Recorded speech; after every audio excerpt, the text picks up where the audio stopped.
A high-speed express train is leaving in 15 minutes. Security guards are scanning everyone's bags and find one of these 3 bags very suspicious. Can you guess which one?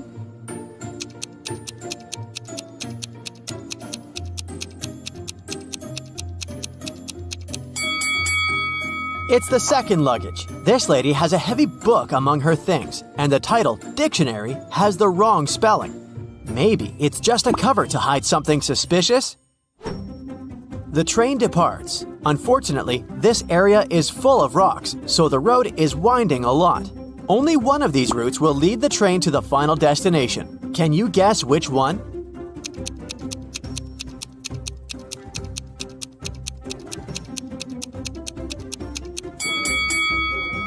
Only the third route is correct. Susan is a first-class passenger. She orders a cup of tea. The waiter brings her what she asked for.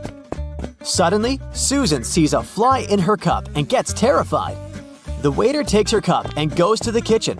Then, he returns with a fresh cup of tea. But Susan yells, "You brought me the same cup of tea! Gross!" How did she know?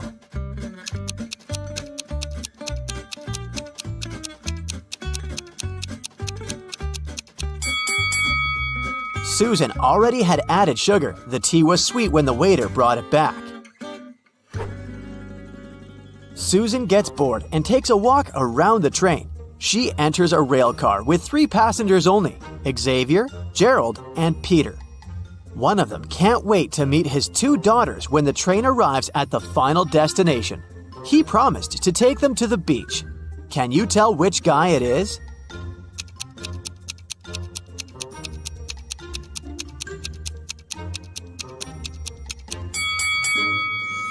It's Gerald. He has 3 bucket hats on top of his suitcase. These 2 cute bucket hats still have price tags, so he probably bought them for his daughters as a gift. The train has arrived. Gerald rents a car to go to the mansion in the forest where his family lives. Unfortunately, the road is surrounded by multiple possessed wild animals. Suddenly, a black cat jumps on the windshield and Gerald crashes into a tree. He has to leave the car and walk to the mansion on his feet. Soon, Gerald finds himself at a crossroad. Can you guess which route is more or less safe? A, B, or C?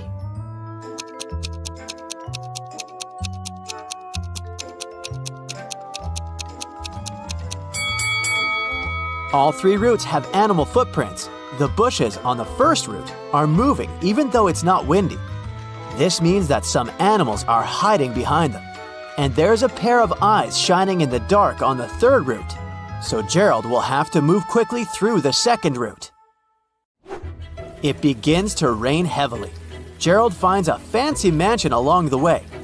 The owner invites him inside the house to hide from the rain and grab some snacks. Gerald agrees and finds himself at a glamorous party. There are 3 models eating in the buffet. One of them is broke. Can you guess who?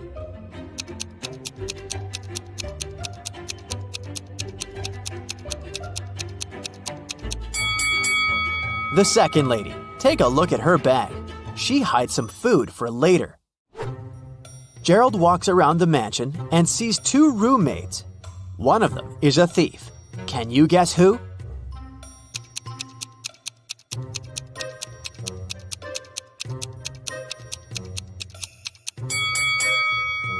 It's not the first maid. There's an open safe with diamonds and cash in front of her, but she doesn't do anything. Meanwhile, the second lady has already hidden a diamond in her bucket, so she's the thief. Gerald eats a snack and falls asleep. He wakes up in an old basement. The mansion owner locked him up.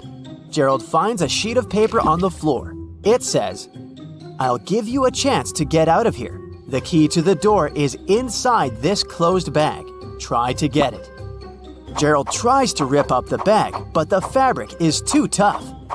He tries to tear it using his teeth, but he almost breaks a tooth. How can Gerald get the key?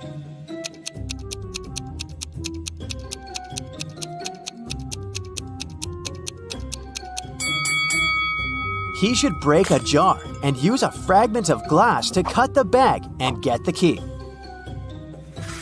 Gerald opens the door and enters a storage room. There are 3 doors leading to freedom. A forest full of hungry predatory animals is hiding behind the first door. The second route is filled with toxic gas that's impossible to stand for even a second. And there's a fire behind the third door. Which way is more or less safe?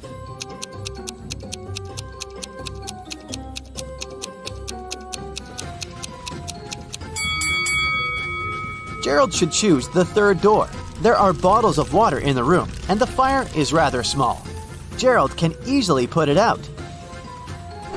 Finally, Gerald is outdoors. But there are 3 hidden dangers in this garden. Can you find them?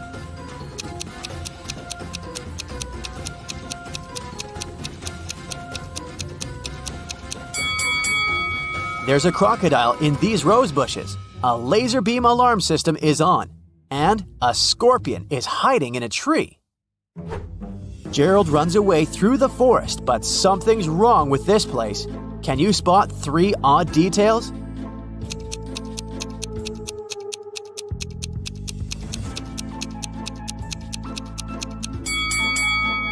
Take a look at this spruce. Lemons don't grow on this type of tree.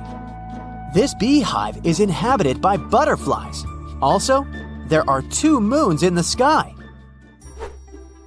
Gerald checks into the local motel to get some rest. He leaves his golden watch on the bed and goes to buy some coffee. In an hour, he returns to the room and sees that someone had stolen the watch. Gerald interrogates 3 suspects. The maid says, "I only entered your room once today to clean it before check-in. I have a master key, but it's always with me in my pocket." The woodworker says, "I entered your room an hour ago to fix a creaky bed. Everything's fine now." And Gerald's neighbor says, "I was feeling sick, that's why I went to bed earlier, so I didn't hear anything weird." Who stole Gerald's watch?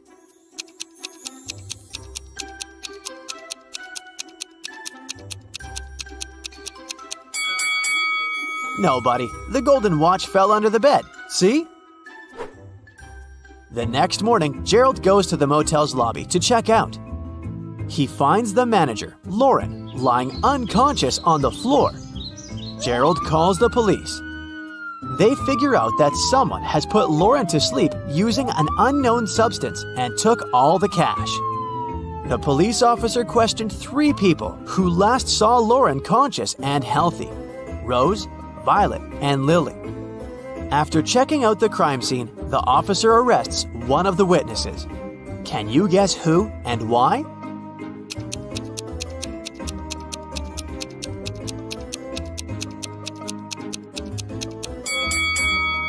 Lily.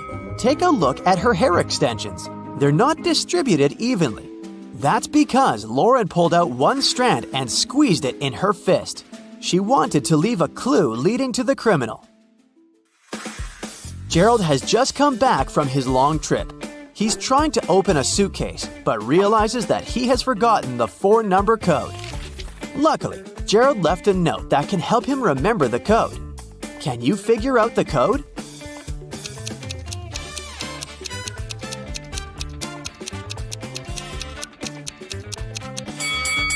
That would be too easy to use the given numbers as they are.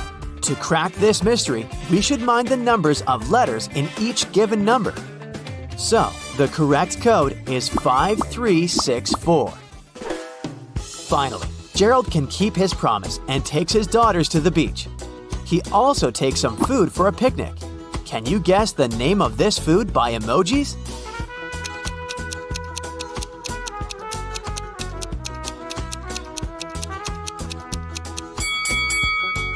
Sandwich. Gerald and his wife Anna have a lot in common: daughters, careers, and a big house. They do everything together. One day, Anna comes home really late. She's tired but happy. Gerald gets jealous and yells at her. Anna flames out too. "I was working all evening." Gerald says, "Sorry, Anna, I don't believe you. It looks like you're dating someone else." Anna refuses to talk and goes to bed alone. Meanwhile, Gerald waits for Anna to fall asleep and checks her purse. He finds nail polish, a wallet, a pack of gum, lipstick, and some keys. Now Gerald is completely sure Anna was seeing someone else. How did he know?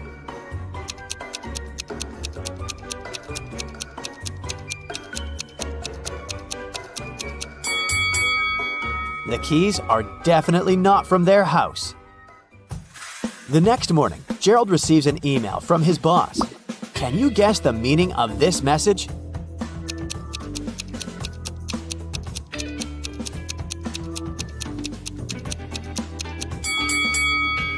It means, great job, you got it. This type of code is called a Caesar box, because Julius Caesar was known as the first one to write codes this way. To decipher the message, simply divide the code into 4 groups of 4. Then rearrange them vertically. Louis is a famous fashion designer. He's visiting a fair and 3 wholesalers offer him their fabrics.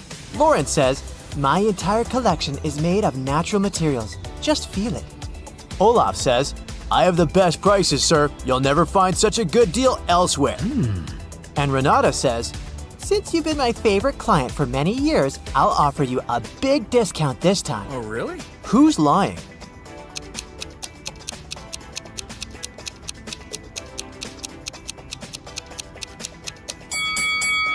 Olaf.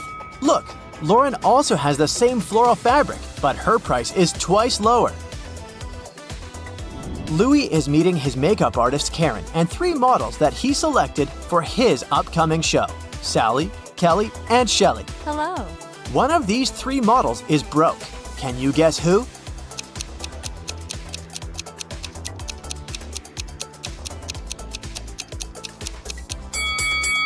Sally's phone doesn't look chic, but it doesn't prove anything.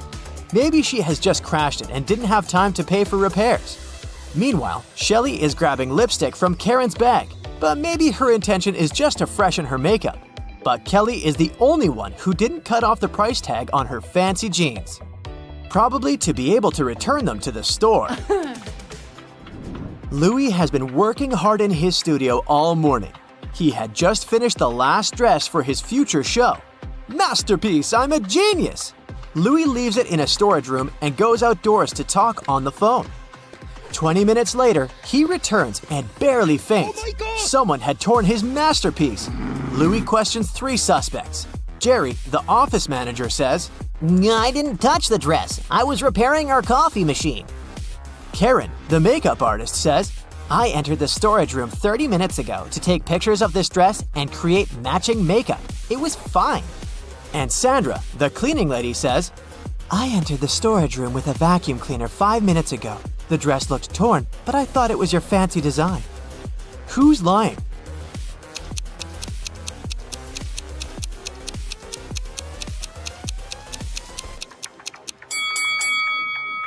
Karen, 30 minutes ago, the dress wasn't finished yet, so she couldn't see it in the storage room. Louis and his wife, Maya, come to the big city for Fashion Week. They check in at the hotel, and Louis goes to the shower. Meanwhile, Maya goes outdoors to buy some coffee. Soon, Louis gets a call from an unknown number. A stranger says that he has kidnapped Maya and asks for a ransom. You have to leave the money in a phone booth on 62nd Street. If you call the police, you'll never see Maya again. Louis spent a long day looking for 62nd Street, but he couldn't find it. Finally, he gets a taxi. The driver says that this street has another name. Can you guess the real name of the street?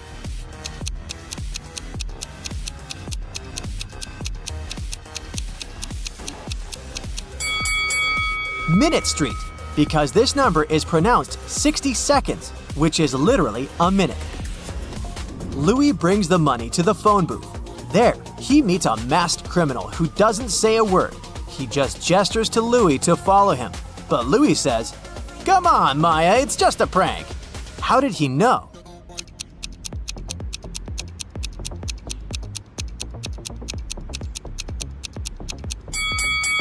Take a look at Louis' hand. He's wearing a pretty extravagant wedding ring. and the pranker is wearing the same ring, as well as Maya's manicure. The next morning, Louis and Maya are driving to Fashion Week together and get stuck in a traffic jam. They see these two guys on the road. Can you figure out which one is more dangerous?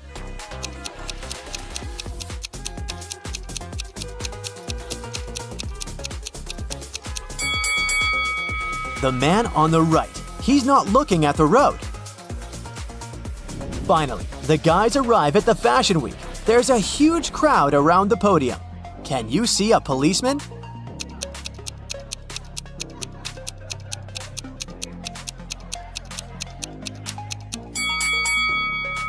He's over here. They go backstage and it's crowded as well, but one of these models is not from Earth. Can you guess who?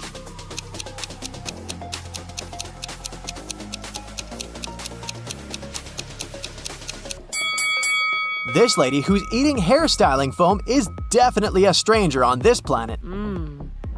Louis' fashion show begins, but some of his models lose their balance and fall. Louis investigates this accident afterwards and finds out that someone had scattered pearl beads on the podium on purpose. He interrogates 3 suspects. His fashion rival, Bianca, says, "Before the show, I was taking selfies with influencers. I have evidence. See?" Famous blogger Hannah says, "Come on, Louis, their failure went viral, so you should be grateful." And the guard, Xavier, says, "Random people are not allowed to enter, so it was one of the guests." After hearing what they had to say, Louis knows for sure who's guilty. What about you?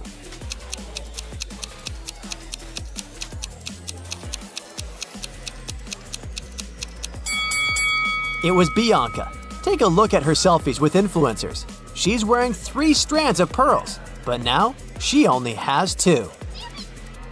After the show, Louis gets an invitation to a fancy party in a secret nightclub. He's never been there before, so he's wandering around for a while and finds 2 doors. There's a guard standing by each door. One of them leads to the nightclub, and the second one to a creepy basement full of traps. One guard always lies, and the other one always tells the truth. Louis can only ask one yes or no question to one of the guards. What question should he ask?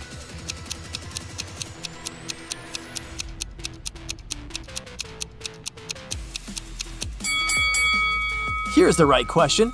Would the other guard say that this door leads into a trap? If he says yes, then it leads to the club. The next morning, Louis enters his design studio and sees a huge bouquet of roses at his desk. The card says, "From a secret admirer." There are only 3 people in the studio today: Maya, Jerry, and Melissa. One of them is the secret admirer.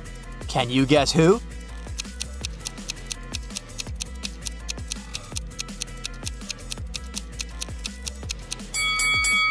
Jerry. There are some rose petals under his desk. Louis throws a Halloween party at his house, but right before the event, he sees that someone has broken his favorite antique vase. Louis questions everyone in the house. Louis' wife, Maya, says, "I don't know what happened. I was making a costume." The chef says, "I've just arrived with my ingredients to cook candies for trick-or-treaters." Louis' assistant says, "I was decorating the house for the party." And his sister says, "I went trick-or-treating and already collected a bunch of candies." Who's lying?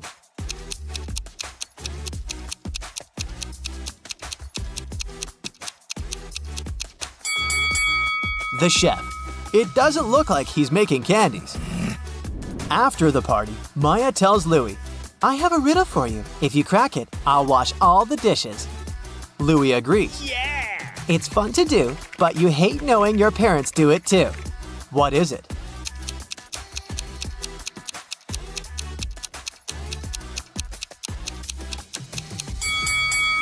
The correct answer is Facebook.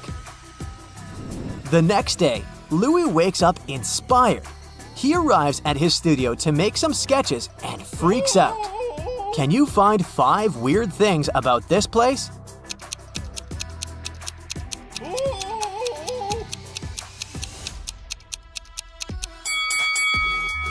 There's a ghost reflected in this mirror. This mannequin is moving and winking. All the windows are closed, but the curtains are flowing.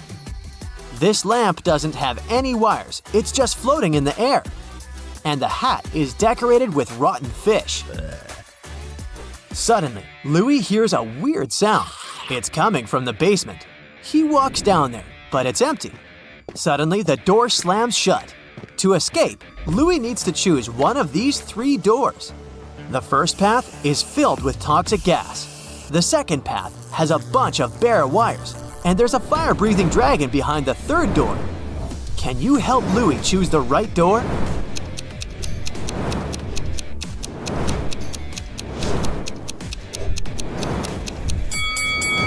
Louis should choose the second door. The floor is dry, and he can easily crawl under the wires. Louis walks outside and moves to the parking lot. Finally, Louis finds his car. Can you see anything weird here?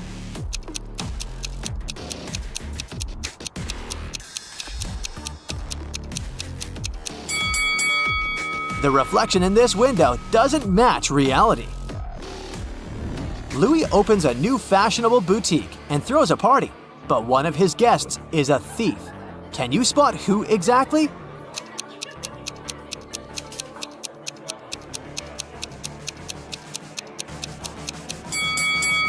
This guy. He's wearing 2 watches. There are many glamorous guests at the boutique opening. Take a look at these 3 couples. One of them will divorce soon. Can you guess who?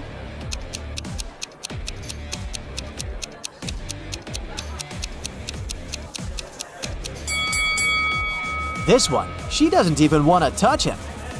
At the party, one of the ladies approaches Louis and says, "Excuse me, have you seen my husband?" One of these 3 guys is her husband. Can you guess who?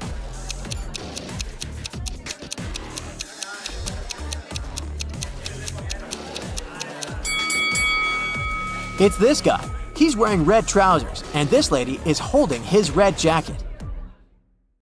Elvis is a wedding planner. He receives a call from his client, Megan. She's very upset. Megan is getting married in 3 hours, but she has just discovered that her wedding dress is cut in pieces. Elvis comes over with a new dress. He interrogates the bridesmaids.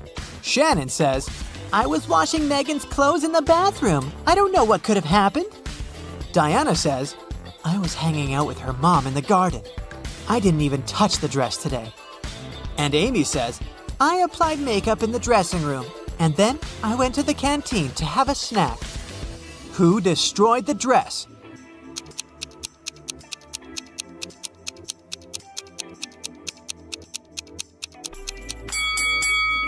Diana. She's hiding scissors in her hair bun. Megan offers Elvis 2 trays with cupcakes. Can you find 10 differences between them?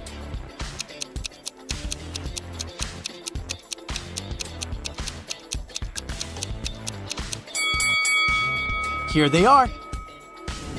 The next day, Elvis is having business meetings with engaged couples. Surprisingly, one of these 2 couples are vampires. Oh no. Can you guess who?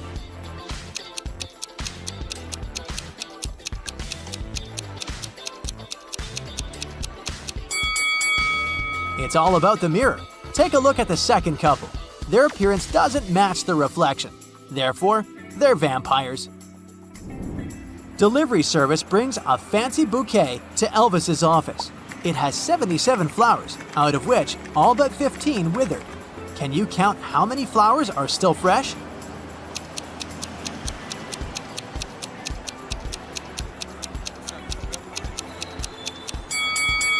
To solve this mystery, we should pay attention to the question.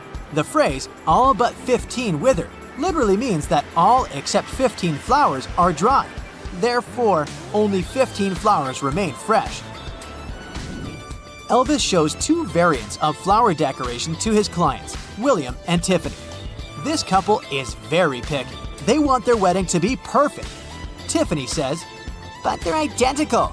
And William says, "No, they're not. I can see 5 differences." Who's right?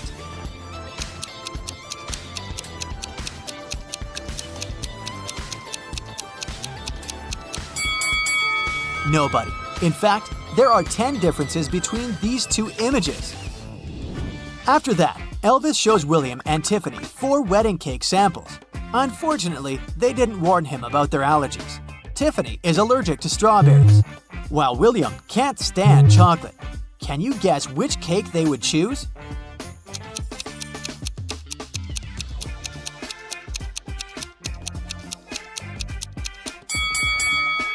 The first slice contains both forbidden ingredients at once, and the fourth one has strawberry pieces in the middle layer, so we can exclude them.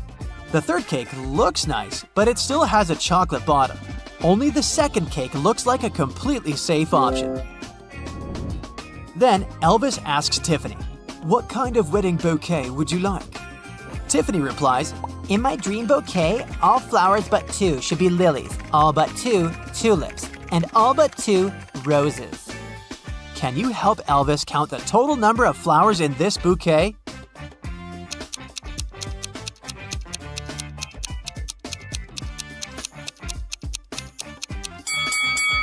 To crack this riddle, we should pay attention to the phrase, all but 2. The correct answer is 3. Elvis's bestie, Claire, runs a luxurious wedding boutique. One day he comes over and she complains, "Somebody's stealing clothes from my boutique. Each time the guard fails to spot the thief, I fire him and hire another person, but we can't catch the thief." Elvis replies, "Let me take a look." He watches the camera records and spots the criminal right away. What about you?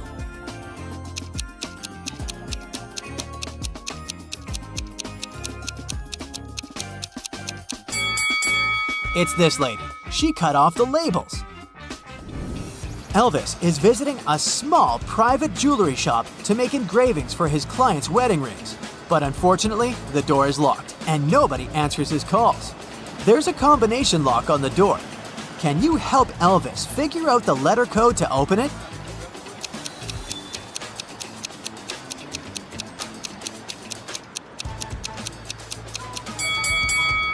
There's a note on the door listing 5 words: diamond, daisy, opal, ruby, and emerald.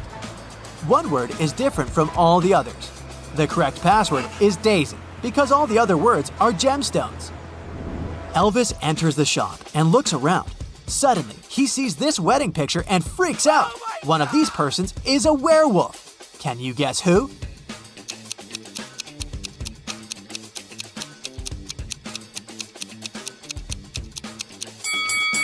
It's a full moon, which means the werewolf will turn soon. It's the groom. He's trying to hide his claws in his pocket. Finally, the jeweler shows up and starts a conversation with Elvis.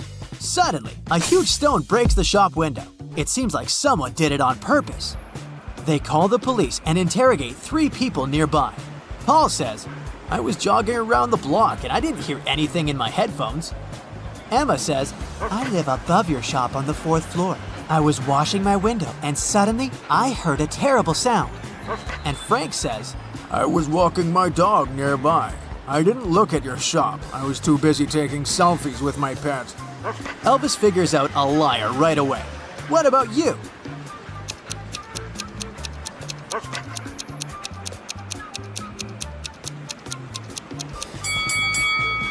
Emma, this building has only 3 stories.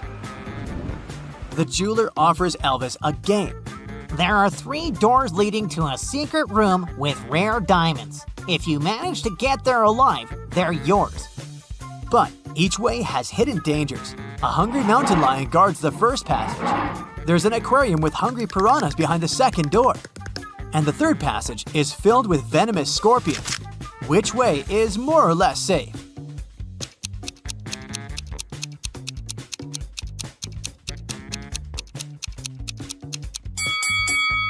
The second one. Elvis can just bypass the aquarium and go ahead. Elvis walks out of the jewelry shop with his brand new diamonds. Suddenly, a masked thief grabs the stones and runs away. Elvis follows him. The thief jumps in a car and leaves. There are 3 car drivers nearby. Each offers Elvis a free ride to catch the criminal, but only one of them is trustworthy. Can you guess who?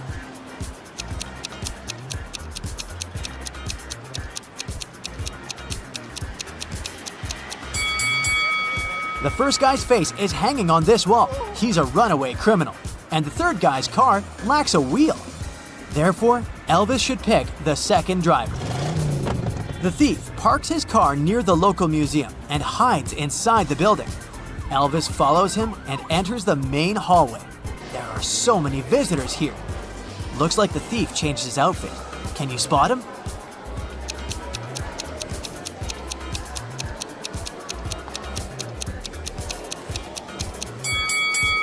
The thief was wearing a broken smartwatch on his right hand, so it's this guy. Finally, Elvis gets his diamonds back and invests them to fulfill his biggest dream, to open a trendy restaurant. He buys a building and orders furniture and household appliances online. He gets free delivery as a gift. The next day, 3 movers arrive and begin to bring in all the purchases. Unfortunately, one of the guys breaks an expensive TV. Elvis questions the movers. The first one says, "I was carrying the fridge into the house and accidentally dropped it on my foot. I didn't break the TV." The second one says, "I brought the sofa, so I was very busy, and I don't know who's guilty." And the third mover says, "I helped the first one with the fridge, and then I ran to get the first aid kit for his foot." One of them is lying. Can you guess who?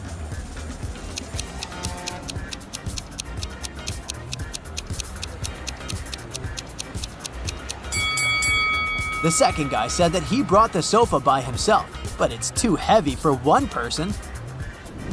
Finally, the restaurant opens. Today is a special night for Elvis. His former classmate, Roger, is a famous restaurant critic.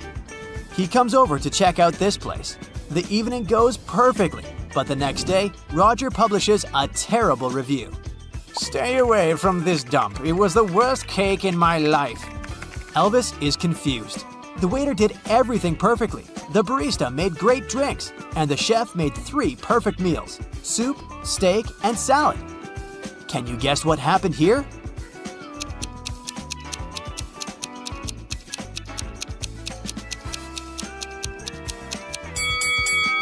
Roger wrote that he tasted a cake, but it wasn't among the dishes that he actually ordered. Seems like he lied to ruin Elvis's business. The next morning, Elvis arrives at his restaurant and faces another unpleasant surprise. One of these 3 guys painted his window. He interrogates them. Mike says, "It was Harry." Harry says, I didn't do it. It was Daryl. and Daryl says, "Mike painted your window." Can you help Elvis figure out who's guilty?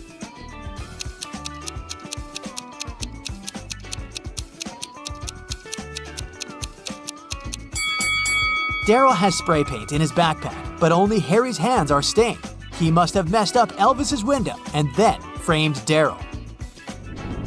Elvis hangs these 2 pictures as decor for his restaurant. Can you spot 10 differences?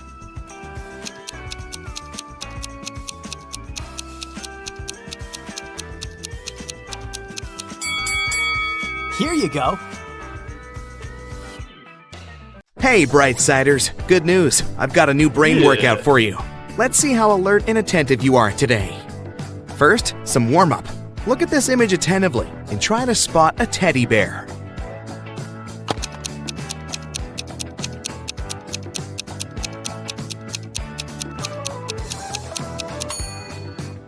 Here it is, under the table. Great job! Now, find a gift box.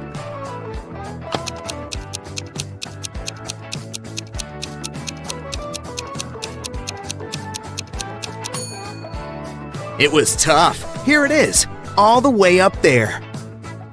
Can you find a coffee cup in this picture?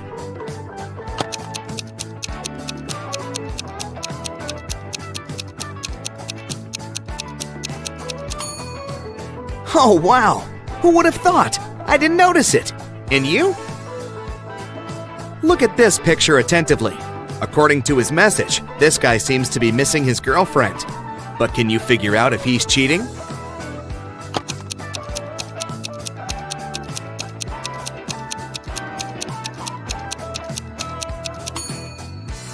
Yep, unfortunately he is. Look at the napkin. There's a lipstick print on it. He must be with another girl. How about this girl? In her message, she's complaining about to her boyfriend that her evening is lonely. But is it?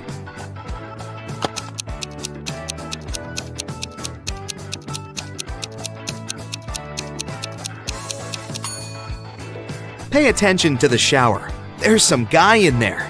Duh! Look at this image attentively. Can you find 3 words hiding here?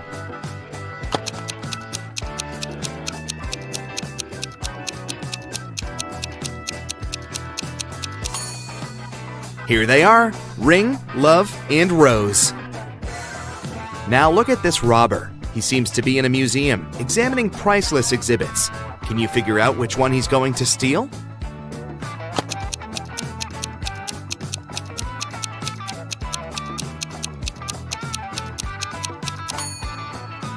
Look, he doesn't have a knife on him to cut the painting out of its frame, and the necklace is protected by an alarm. So most likely, the thief will steal the golden goblet.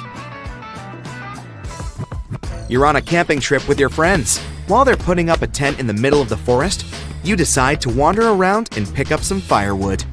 Soon, you notice that you've got lost only an hour later. It's getting dark. Suddenly, you see a tiny house. You knock on the door and see a magician. After listening to your story, the magician offers his help. I can give you one superpower, but you need to choose carefully. What do you need more? Night vision, super hearing, or the ability to run lightning fast? What should you pick?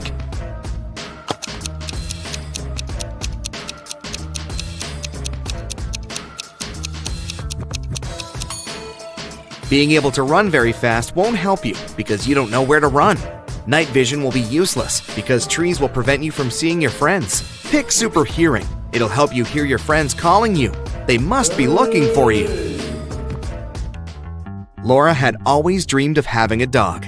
As soon as she started living on her own, she got herself an extremely expensive puppy.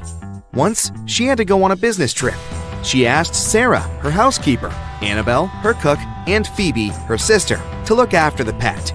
But when Laura came back, her pooch was gone, and all 3 women claimed they didn't know what happened. Look at them attentively. Who is lying?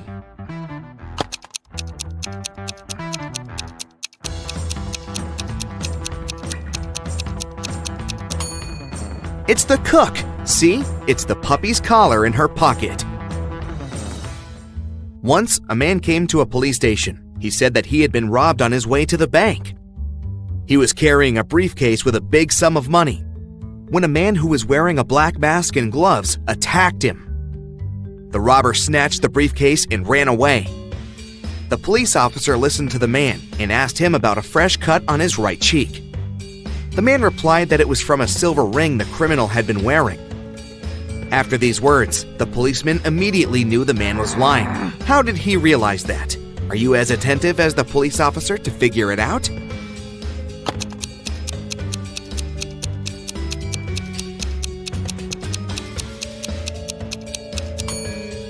The man couldn't know about the ring on the robber's finger since he claimed that the latter had been wearing gloves. Kevin was a doctor from Boston. Once, he asked his boss to let him attend a medical conference in France. The boss let Kevin go, but asked him to send a photo report as soon as he got to Europe.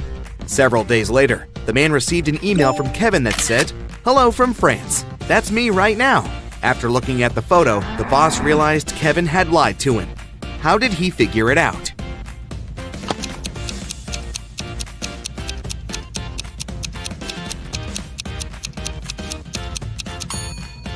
In the photo, there's a clock on the wall that shows exactly the same time as the clock in the boss's office.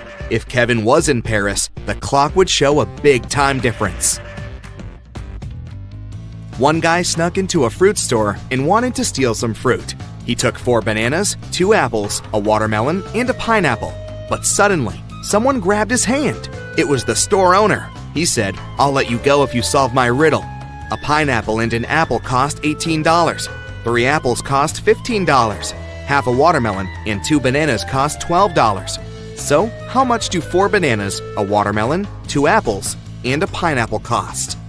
The guy thought for a minute and said something. After that, the store owner let him go.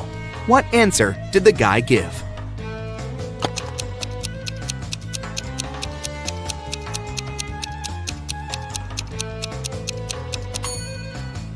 The guy said that the fruit cost $47. If 3 apples are $15, then 1 apple is $5. Knowing this, we can figure out that the cost of the pineapple, $18 minus $5 equals $13. And if half a watermelon and 2 bananas are $12, then a whole watermelon and 4 bananas cost $24. And if we sum it all up, we'll get $47. Newlyweds left for their honeymoon and asked their neighbor to look after their house. When they returned, the wife found out that she had lost all her expensive jewelry because of a power failure. The woman had hidden her jewelry in an unusual but supposedly safe place. The house wasn't burgled. The neighbor was an honest person. The jewelry got lost by accident. What happened?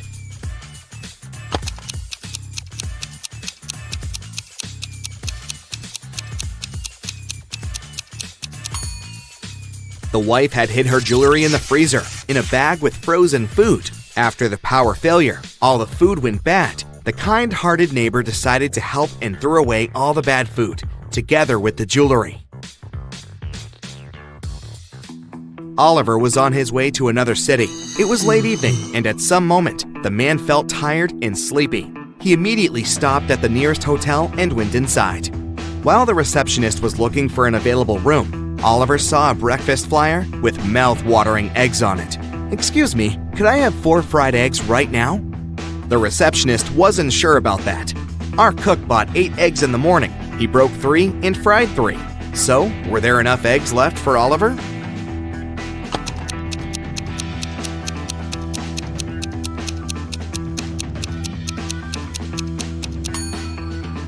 The cook broke 3 eggs and cooked them.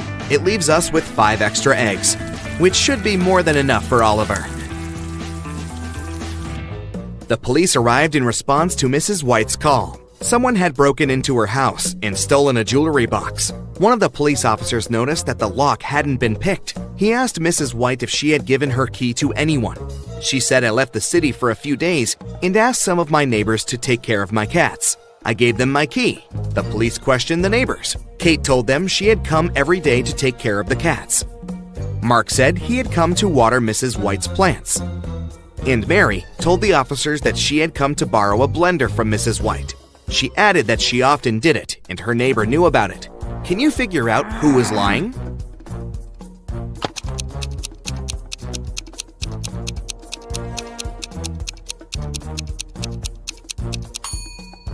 Look at the cat's bowls. They're empty. And Kate also hasn't cleaned after Mrs. White's pets, so it doesn't look like she had been taking care of animals. Kate is lying. 2 planes took off at the same moment.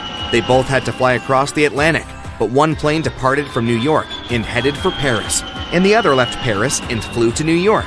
The first plane's speed was 650 miles per hour, and the other one was moving at a speed of 700 miles per hour. Which plane was closer to Paris when they met?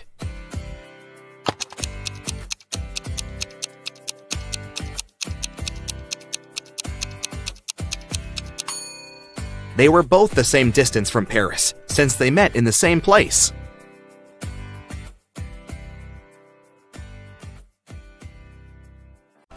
Sam is a truck driver going from the Sunshine State all the way up north. Driving through a small town, he comes across a very low bridge. He can't pass under it. The truck is 1 inch too high, but this is the only road for the driver to reach his destination. What can Sam do to pass under the bridge?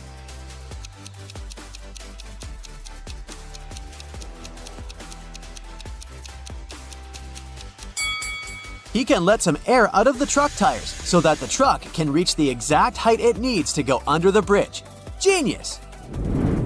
Here's a simple but tricky one for you. Mr. Smith has 4 daughters. Each of his daughters has a brother. How many children does Mr. Smith have?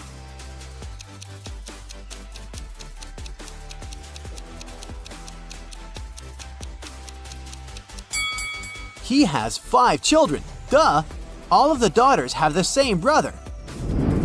Sarah is a very beautiful woman, and 2 men are in love with her. One is a doctor, and the other is a florist. The florist needed to go on a trip for a week. But before leaving, he gave Sarah 7 apples. Can you guess why he did that?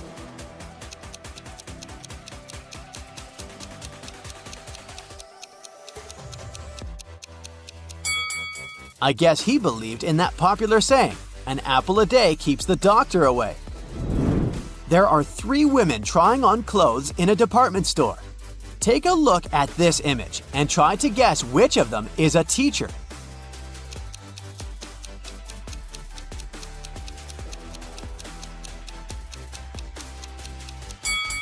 It's the third lady. If you take a look, her stockings have some chalk marks on them. She probably got them dirty when she was teaching a class. Mr. Kooks was preparing his will when he came up with an idea. He would leave all his fortune to the son that would crack his riddle. He told his 3 sons to buy something that could fill their entire living room. So, the first son went to the market and bought many packages of straw. But when he tested it, they weren't enough to fill the entire living room. The second son bought sticks, but they weren't able to fill the whole room either.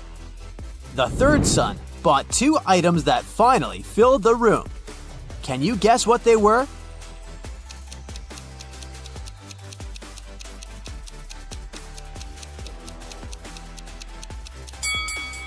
He bought a candle and a box of matches. He waited until it was nighttime, lit the candle, and voila! The light filled the entire room. Smart thinking. Detective Robin was called to Long Hill College to investigate a series of thefts that had happened there. In a week's time, the man had 3 suspects. "What were you doing when the last theft happened?" he asked them. Thomas said, That day, I was away. I had to take my younger sister to her violin rehearsal.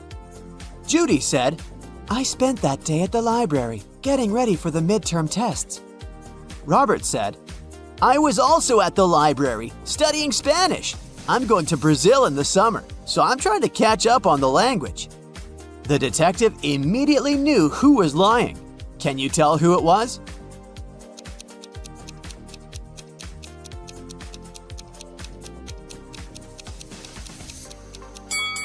It was Robert. Detective Smith knows that they speak Portuguese in Brazil, not Spanish, so the guy must be lying. Sarah was in her hotel room when she heard a knock on the door. When she looked through the peephole, she saw a man standing outside. "Sorry for bothering you. I'm the hotel manager," he said. "Our database has crashed, and I need to check some information." Sarah said she would be back in a moment, got away from the door, and called security. She said there was someone in the hotel trying to rob her. How did she know?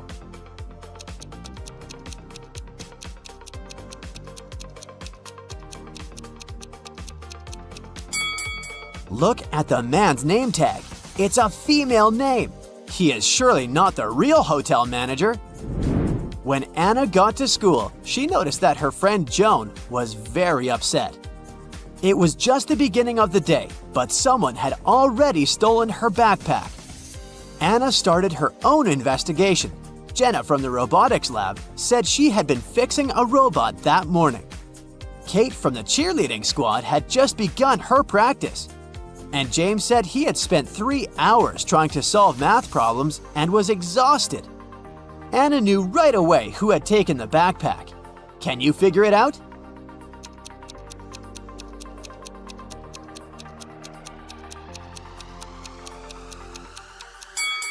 It's James. The school day had just started. How could he have been there for 3 hours already?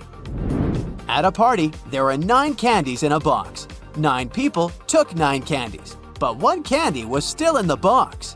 How could that be possible?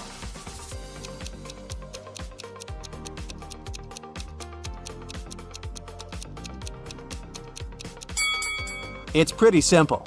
The last person took both the candy and the box. This way, 1 candy remained in the box. A math teacher told his students about Roman numerals. After that, he asked them to draw 1 line and turn IX into 6. His only condition was that the students couldn't lift their pens off of the paper until the line was finished. Mark was the first one to complete the task. How did he do it?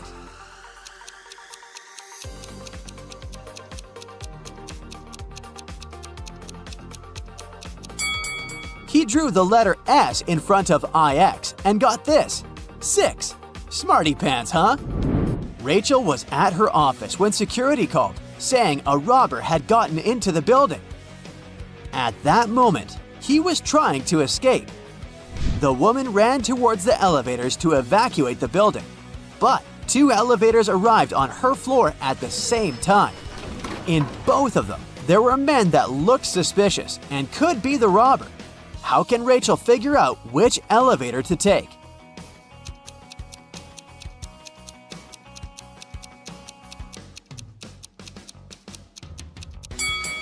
The one that's going up. If the robber is trying to get out of the building, he will be in the elevator that is going down. So it will be safer for Rachel to take the one going up. Hey, it's time for a hair appointment to trim those loose ends. But there's only 2 hairdressers in town to cut your hair, a guy and a girl. Take a look at them. Which one should you choose?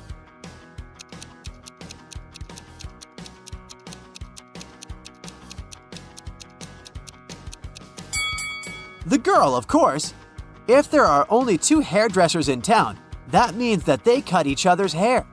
And judging by the haircut the guy gave the girl, it looks like he doesn't really know what he's doing. So you should definitely opt for the girl. The shopkeeper of an expensive skincare shop called the police because someone had robbed his store. But according to the video camera footage, there were 3 customers in the store at the time of the robbery. Investigators questioned each of them. Michael said he had been buying some stuff for his pets. Kayla said she had been concentrating on ointments. And Maya told the interrogator she had been busy buying lotions. Can you tell who is lying?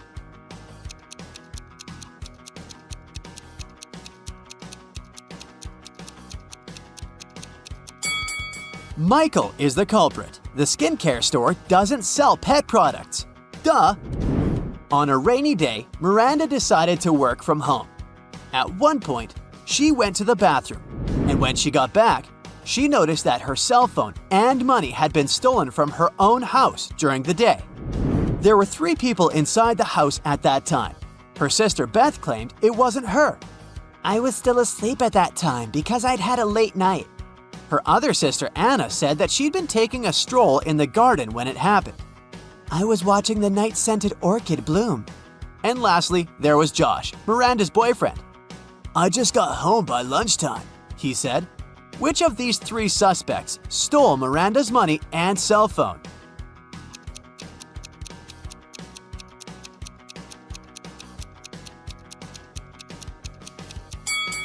Anna is the culprit. Night-scented orchids only bloom at night. On Halloween, Carrie decided to visit the spookiest house in the neighborhood by herself. As soon as she got inside, the door locked behind her back, and she got stuck. Luckily, she saw 3 ways out. However, behind the first door, there was a venomous snake. Behind the second door, there was toxic gas. And behind the third door, there was a lake. Which door should she choose?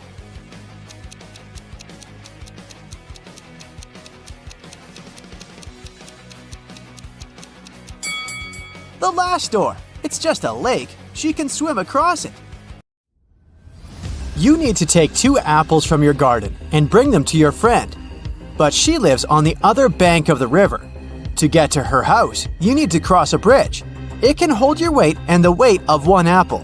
If you try to step on the bridge with 2 apples, it'll collapse into the water, which is swarming with piranhas. What can you do to bring your friend 2 apples if you can only make 1 trip?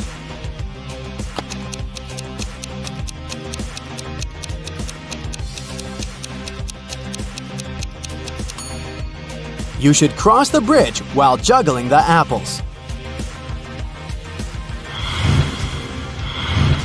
A billionaire's wife called the police at 8 a.m. on Sunday morning. She said she just found her husband unconscious in his study. A baseball bat was lying next to him on the floor. The police questioned everyone who lived in the house. The wife said she had been away, buying her husband a present for their 10th wedding anniversary. The driver said he had left the evening before. He went to his parents' house because they needed some help. and the cook said he'd been preparing breakfast since 6 a.m. and hadn't left the kitchen. Who's lying?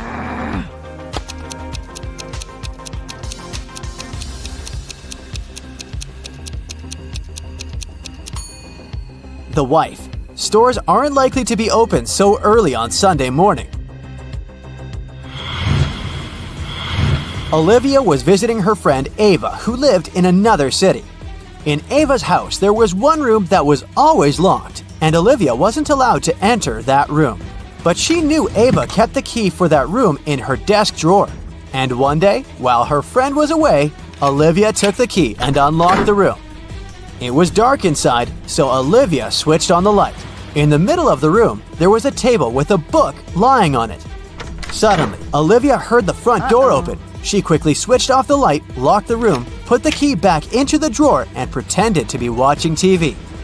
Sometime later, Ava came up to her and asked, "Why did you enter the room that I asked you not to enter?" How did she understand Olivia had been to the room?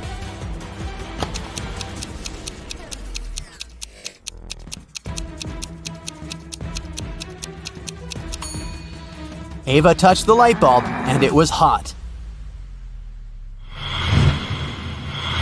A glass jar is standing on the table so that a part of it is in the air.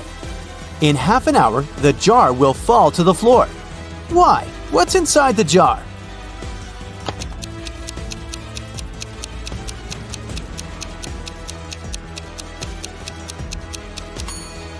Inside the jar, there's some ice, but its weight is distributed in such a way that the jar is balanced.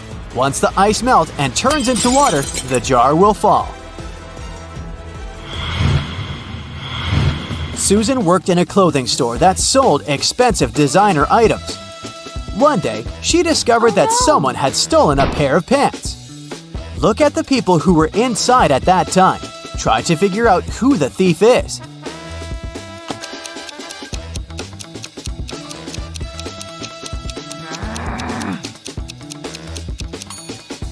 It's the guy on the right. If you look attentively at his legs, you'll see the pants peeping out from under his jeans. Stephen had a storeroom in his house. It got locked with a special padlock which could be closed without a key. But to open it, Stephen had to use one. The only person who had the key was Stephen. There were no duplicates. The man locked the door carefully every evening. But one day, a golden brooch was found lying in the middle of his storeroom. It had been stolen from a museum the day before. The police suspected that Stephen was the thief because no one else had the key to the storeroom, and the man lived alone. Stephen knew for sure he was innocent, but then, how did the brooch appear in the room?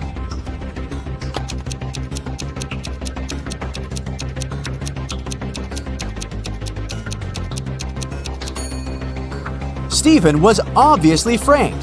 While he was in the storeroom, the real criminal changed the padlock.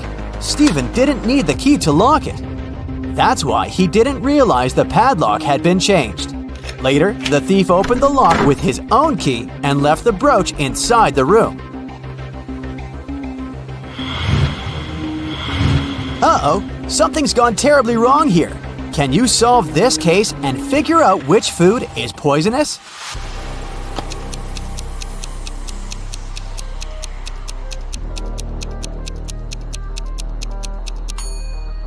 If you ask me, all these dishes look questionable. I mean, look at them.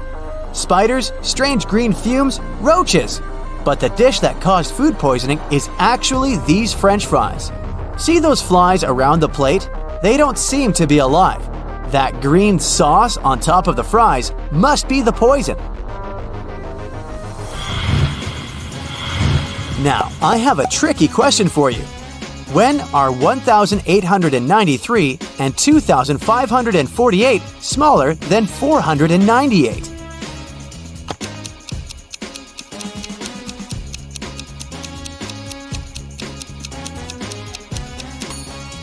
When they are years BCE. Detective Michael Brown went missing while investigating a tricky case. His friend, Detective Williams, found out that one of their colleagues was behind his disappearance. Williams visited Brown's home. and his friend's wife gave him a note. Michael told me to give it to you if something happened to him. In the note, there were 4 numbers: 2, 8, 6, 7. William started to question his colleagues. I've been away visiting my parents, said Tess. Jack said, I haven't seen Brown for a couple of days. And Nora replied, I'm just a trainee. Detective Brown gave me a task and I was busy with it. Williams thought for a while, looked at the note again, and understood who was guilty. Have you figured it out too?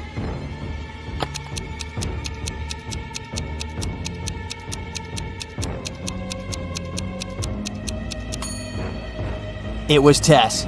2, 8, 6, 7. The first letters of these numbers make up her name. A treasure hunter got lost in a forest, but after he had been walking for some time, he noticed a crossroad with a big stone in the middle. There was a note on this stone which read, 4 plus NO 5. The man realized that the sign showed the direction to the treasure, but it was written in some tricky cipher. Can you help the treasure hunter to decipher the code?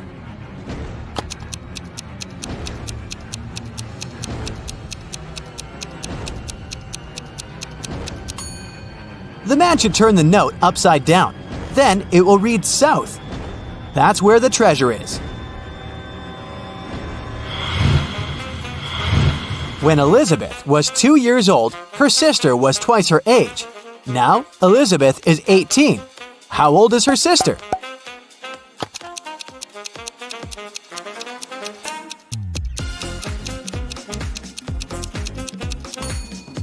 Her sister is 20 now. Let's have some fun with a few non-standard riddles. Who is bigger? Mr. Bigger, Mrs. Bigger, or their baby daughter?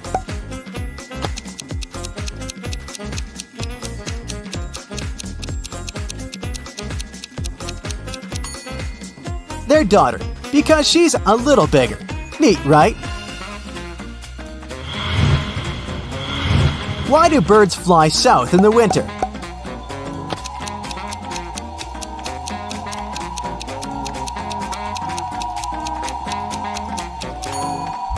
Flying is much better than walking.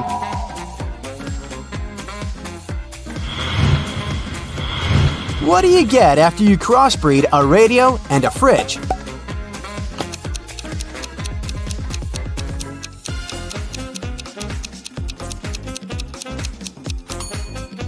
Some seriously cool music. Why does a math book look so unhappy?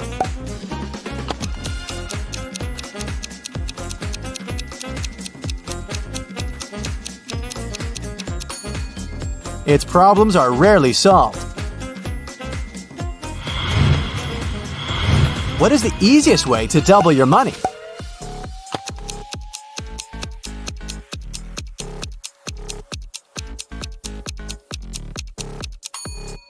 The only easy way to do it is to put your money in front of a mirror. Let's get back on a more serious detective track. Kevin woke up in a hospital. He only remembers his name and nothing else. A doctor came in to check on the guy. He said 3 young women were waiting to see Kevin. The women came in. Strangely, each of them claimed she was the guy's sister. Only one of them was telling the truth. Who is it?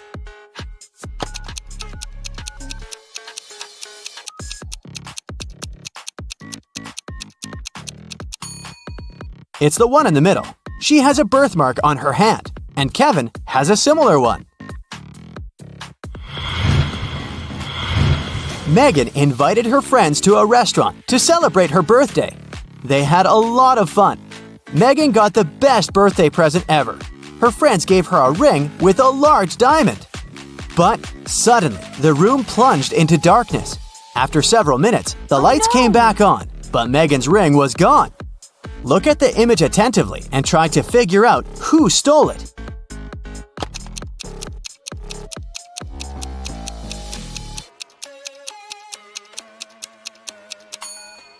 It's the waiter. Look at the glass he's holding. He put the ring inside. Now there's much more water in it than before the power went out. Jacob's girlfriend, Nicole, loved riddles. One day, she was on a business trip to France. She called Jacob and told him it was her relative's birthday. "Could you go and congratulate my family member, please?" When the guy asked her which relative he had to visit, Nicole answered, "It's the daughter of the only son of my grandfather." Who is this mysterious relative Jacob was asked to congratulate?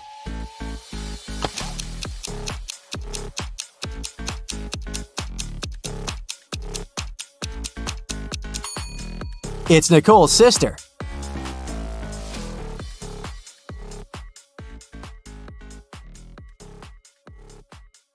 Billy is a young and ambitious blogger. She's shooting a makeup tutorial for her TikTok. Can you spot anything odd here?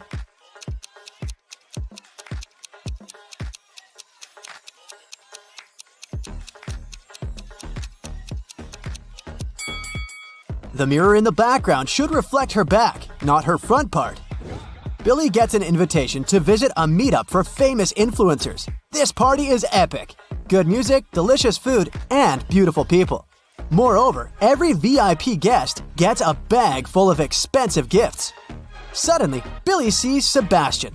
He's a famous video blogger with 20 million followers. And her secret crush. Can you guess which one of these guys is Sebastian?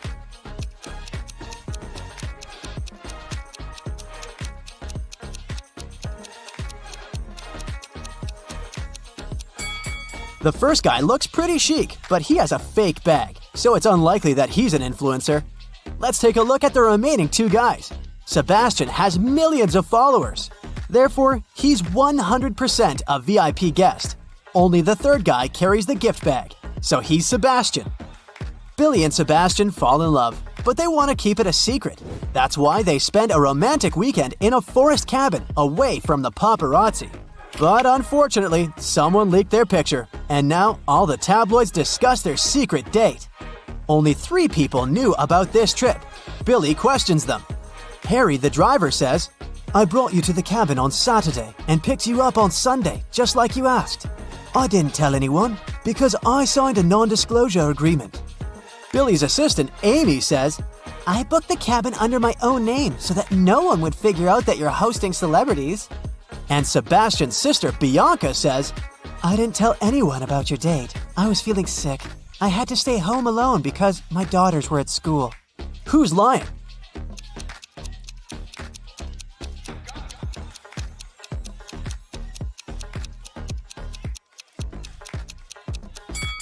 Bianca, schools are closed on weekends. A new spa salon invites Billy over for a promotion campaign. She goes to the pedicure room and sees these 3 clients. One of them is a werewolf. Can you guess who?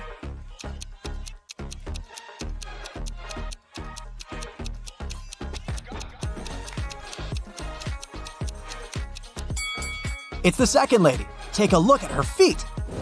After the sauna, Billy goes to the shower and washes her hair. Unfortunately, someone pranked her by replacing the shampoo with paint. Can you guess who did it?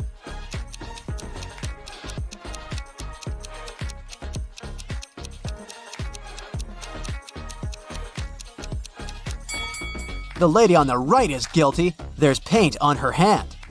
Billy decides to eat in her favorite restaurant. She enters and sees these 3 guys. Can you guess who's having a date?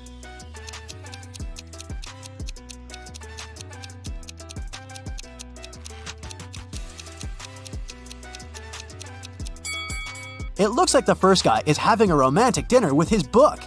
And the third gentleman has 1 set of dishes. Meanwhile, the second guy has 2 plates on his table and he's hiding a small gift in his pocket.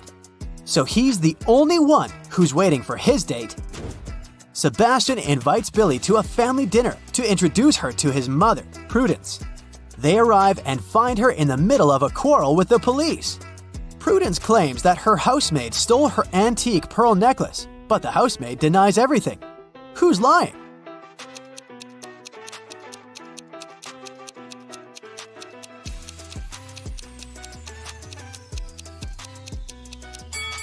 Prudence. The pearls are in her hair. The next day, Billy Billy goes hiking with her friends. They take some pictures for her blog. Can you spot 3 differences between these photos?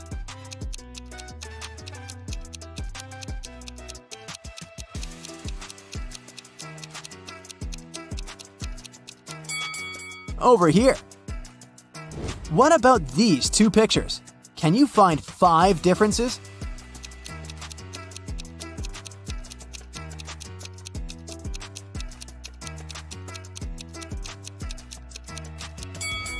Here they are.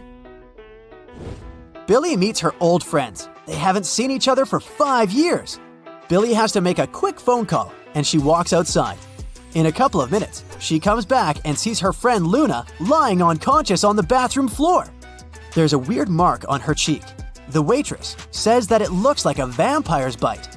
One of Billy's friends must have turned into a vampire. She decides to invite her friends for lunch to find out who exactly. Guys, let's have a picnic on the beach tomorrow and discuss who bit Luna. How can Billy identify the vampire?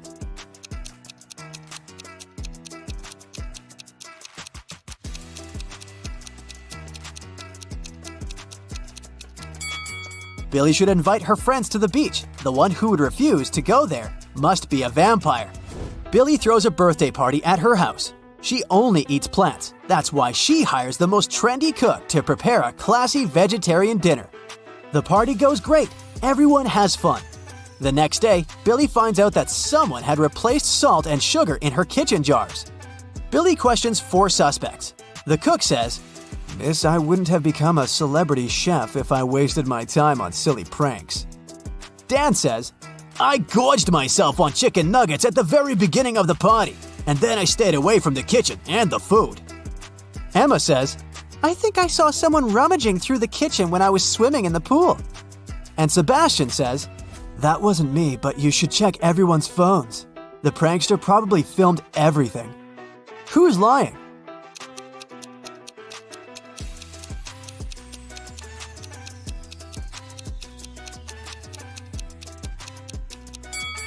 Damn, it was a veggie party. He couldn't have eaten the chicken nuggets. Billy wants to find her new business partners, so she's visiting a conference and meets 3 people. Each person offers Billy a collaboration. Megan says, "I developed my own fashion line and I've recently launched my first offline boutique. Would you like to be the face of my brand?" Jeanette says, "I run the largest marketing company in the country. If you sign an exclusive contract with me, I'll find the best deals for you." And Francois says, "Lady, you should sell beauty products under your own name. I can help you launch a business." Only one of these offers isn't fake. Can you guess which one?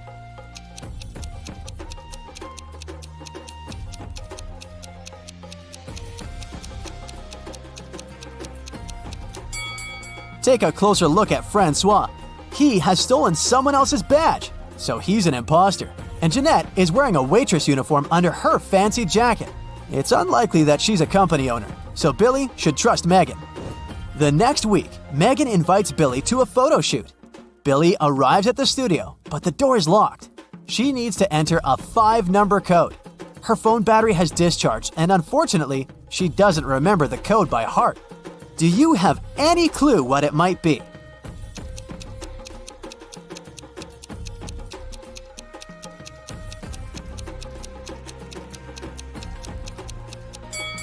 We should take a look at this poster and count the number of petals in each daisy. So the code is 58677. Billy enters the studio and sees Megan, the photographer and stylist, and a bunch of pretty clothes and shoes. Can you count the exact number of shoes in this picture?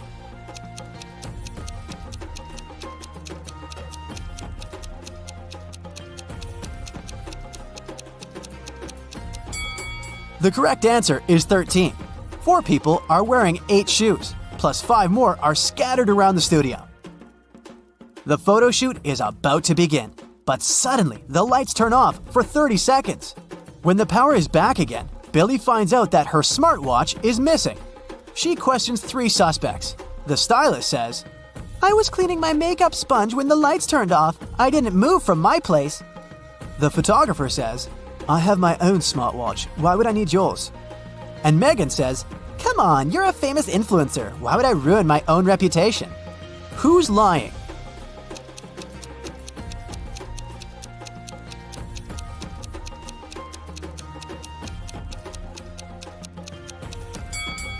The photographer. Billy's watch is wrapped around his camera lens.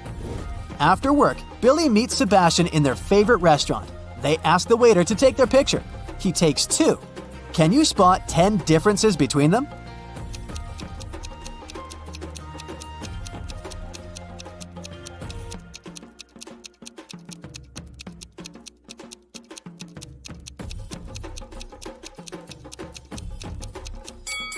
Here they are. After dinner, they go for a walk. Can you spot 3 odd things here?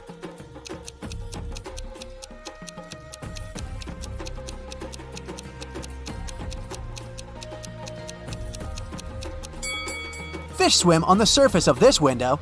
Also, this lady is wearing a snake instead of a scarf. And this taxi is driven by a raccoon. Are you ready for a new detective journey? Then buckle your seatbelts and let's go. Mary was walking through the park when she spotted a hungry kitten. The woman decided to share her snack with the animal. Unfortunately, there was a stream between her and the kitty. She squatted down to attract the cat's attention and showed it the food. The animal was next to her in no time. There was no bridge over the stream, and still, the cat wasn't wet. How is it possible?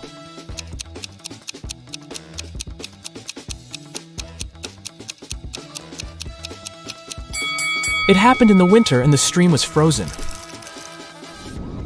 In a lake, there is a patch of lily pads. Every day, the patch doubles in size.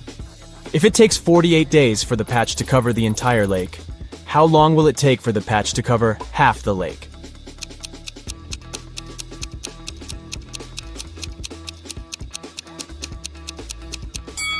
The patch doubles in size every day. So on the 47th day, the patch will be half the size it is on the 48th day. You are in a place called Bobby's World, and there is only one law there. There is a mirror, but no reflection. There is pizza with cheese, but not with ham. There is pepper, but no salt. There is a door, yet no entrance or exit. What is the law in this strange world?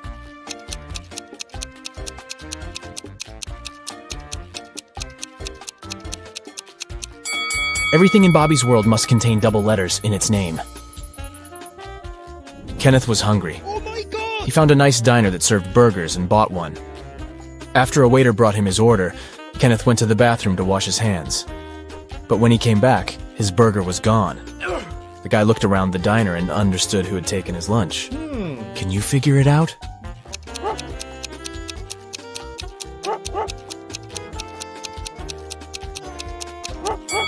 It's the young woman with a dog sitting at her feet and sniffing the air.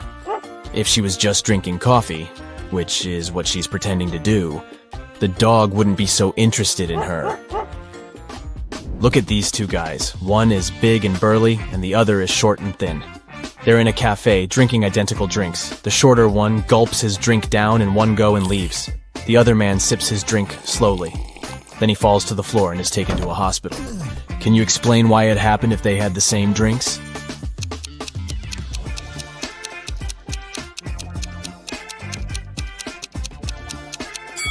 The drinks contained poisoned ice cubes. The man who enjoyed his drink gave these ice cubes time to melt and release the poison, while the other man didn't. An Arab sheikh told his 2 sons that they had to race their camels to a distant city to see who would inherit his fortune. The one whose camel arrived last would win. After wandering aimlessly for days, the brothers asked a wise man for advice. After listening to his opinion, they jumped on the camels and raced as fast as they could to their destination. What did the man tell them?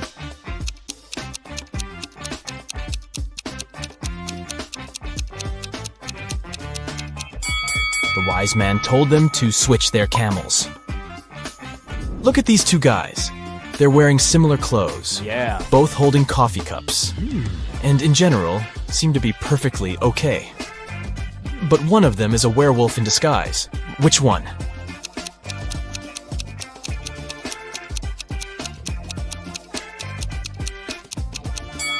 Look at the guy on the right. There are strange marks on the rim of his cup. Were they left by his fangs? Also, his pupils are a bit elongated. And there is a paw print design on the plastic bag he's holding. Is it a special store for werewolves? A rich entrepreneur disappeared from his office. The only thing he left behind was a note with the numbers 6, 4, 9, 10, and 11 and a calendar. The police have 5 suspects. All of them, the businessman's acquaintances. James, Kevin, Carol, Jason, and Laura. Who knows something about the man's disappearance?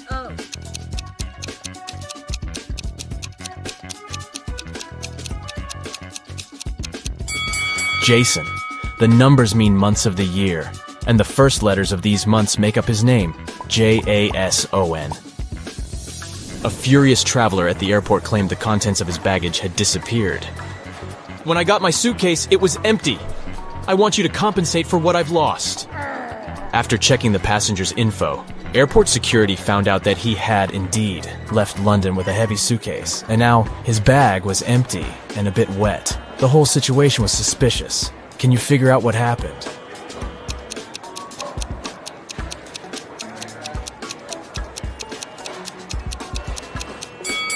The passenger left London with a suitcase full of ice.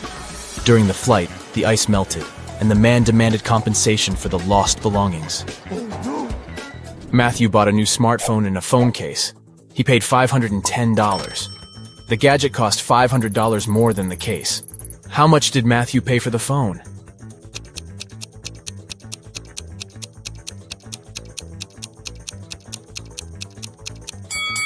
He paid $505.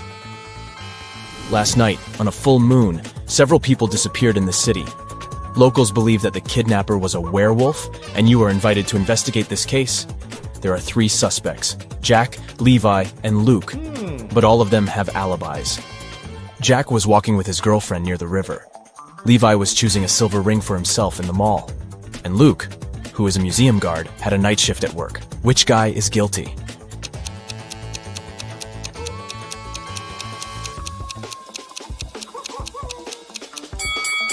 Jack was walking under a full moon and didn't turn into a werewolf.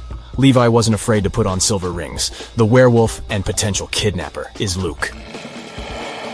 Detective Black's assistant, Josh, was late for work. When he arrived, he told his boss the following story.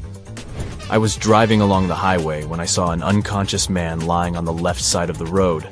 I picked him up and took him to the nearest hospital. Finally, he came to his senses.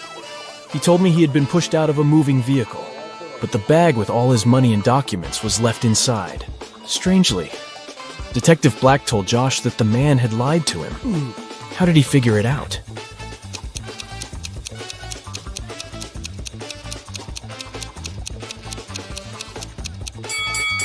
If the man had indeed been pushed out of the car, he would have been lying on the right side of the road, not the left one. Criminals caught 3 men and locked them in a basement with only one window, high above the floor. The men decided that at least one of them needed to escape and warn the police. The men stood on each other's shoulders, but the one on the top still couldn't reach the window. But then they did something, and one of them managed to escape. Can you figure out what they did?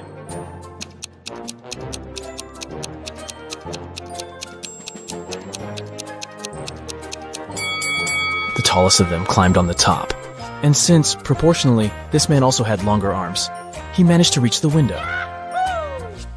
You find yourself in a room with no windows. There are 3 doors leading out of the room. Suddenly, a big screen on the wall lights up. You read, "Behind each of these doors there is some danger. The first door leads to a scorching hot desert. Several steps, and the sun will burn you. Behind the second door, there is a hungry alligator that hasn't eaten for a year. And the third door hides a pool with icy water. To get to freedom, you'll have to swim across it. Which door should you choose to survive?"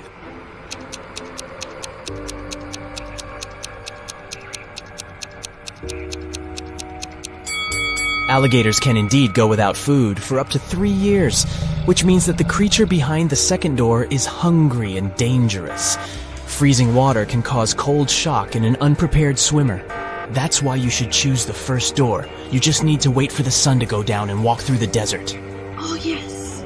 James came to a cafe to drink coffee. But when a waitress brought him a cup, the man found a fly in his drink. He called the waitress and told her to bring him another coffee. She did, but when James took a sip from his cup, he got really angry and asked to call a manager. He complained that the waitress had brought him the same coffee. How did he understand it?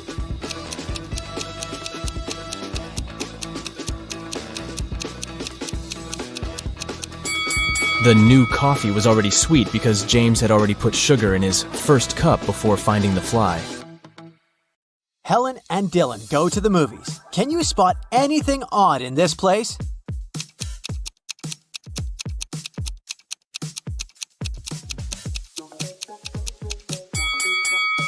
There's a spider hiding in this guy's popcorn. This lady has a working camera, which is not allowed in the movies. The seats are numbered in a random order in this row, and there's a monster hiding behind the seats.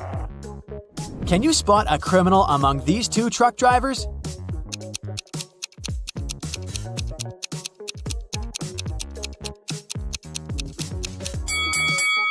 The second guy is just shipping tomatoes, but someone scrawled the word help on the window of the first truck. Therefore, the first driver is the criminal. Can you guess which driver is more dangerous?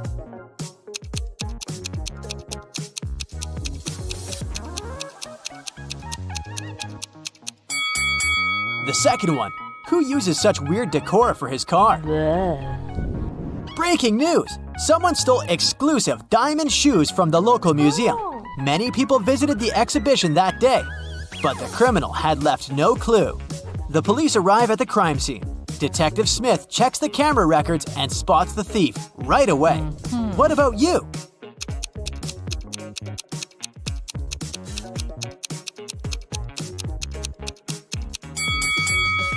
Something about this lady is very suspicious. Her height increases in the second footage.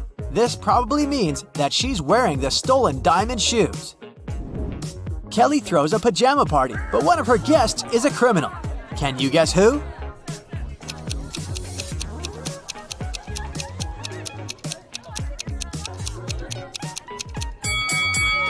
This lady is a thief. She hid the stolen items inside a pillow. Let's check how eagle-eyed you are. Can you spot 3 differences between these two pictures?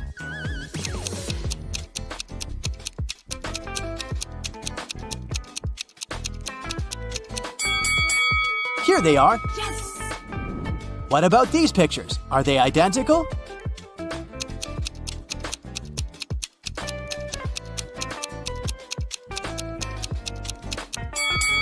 Nope, there are 3 differences. Can you see 3 differences here?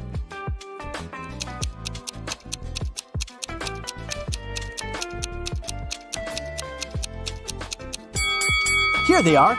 Great job! Yes! Philip runs a publishing house. One day, he gets an anonymous message. His best illustrator, Victor, has a secret relationship with one of his female co-workers. Only 4 ladies work in Philip's farm. Sheila is an SMM manager. She has just returned from the Maldives. It was her honeymoon. Bella is a content manager. She's very shy and lives with 5 dogs. Lily is a part-time writer. She's single and parties all the time. And Kelly is an office manager. She's very ambitious and writes her own book in her spare time. Can you guess Victor's secret crush?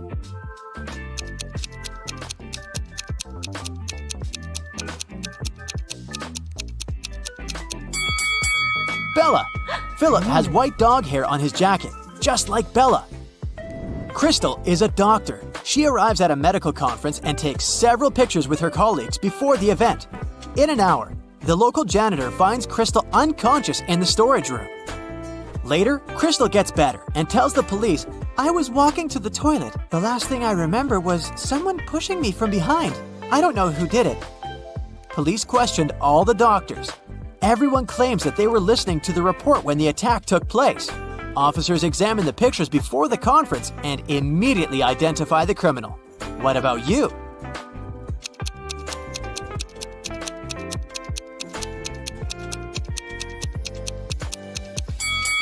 Crystal tried to protect herself and tore the string on the criminal's neck. Oh my god. So it was this guy with a broken badge.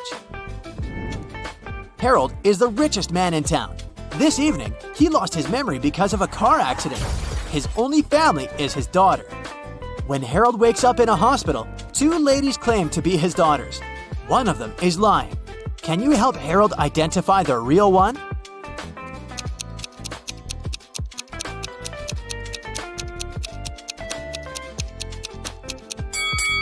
There's a photo frame near Harold's bed with a picture of him with his daughter. She has a mole on her cheek, and this lady too. So she's the real daughter. Peter gets lost in a haunted house and finds 3 doors. He needs to choose one of them to escape. There's a cute family of polar bears behind the first door. A couple of hungry, angry wolves are waiting behind the second door, and they haven't been eating for 7 years. And there are hundreds of venomous snakes behind the third door. Which way is more or less safe?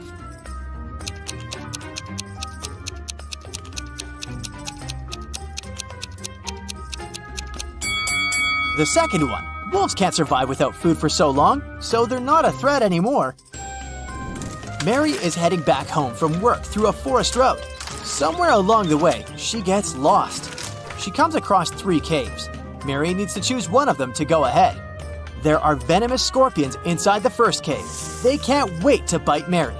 Inside the second cave, there's a tiger that will eat her alive. And inside the third cave, there are man-eating bats. Which cave is more or less safe?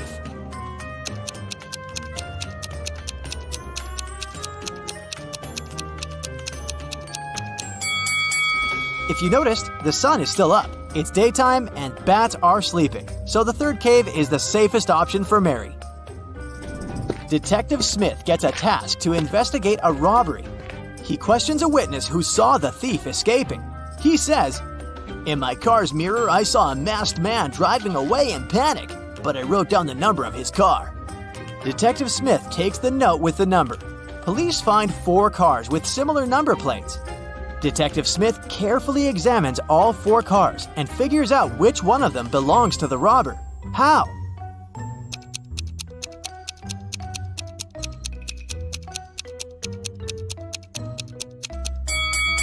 Since the witness looked at the car number through his mirror, the image was reflected.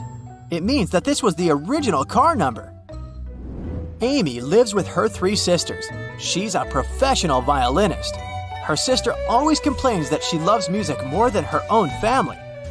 One day, Amy leaves for the gym, and when she returns home in the evening, she discovers that all her super expensive violins are broken. Oh, God. She immediately calls the police. Detective Smith arrives and interrogates everyone. Amy's elder sister, Sarah, says, "I was sleeping the whole time. I don't know anything." Detective Smith asks her what the other sisters were doing at the time. They were both reading books and eating dinner in the living room. Only the younger sister was having fun at a party downtown. Detective Smith immediately realizes who broke the violins. What about you?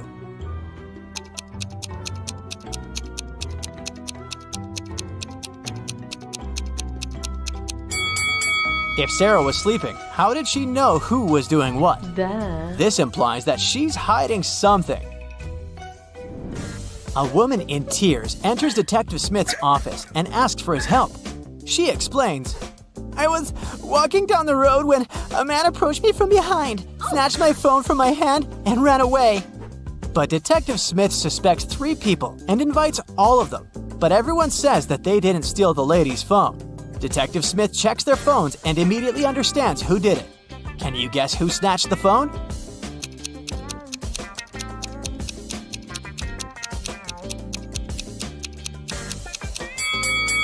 Take a look at the wallpapers. This is the lady's dog, so the first guy stole her phone. Oh, no.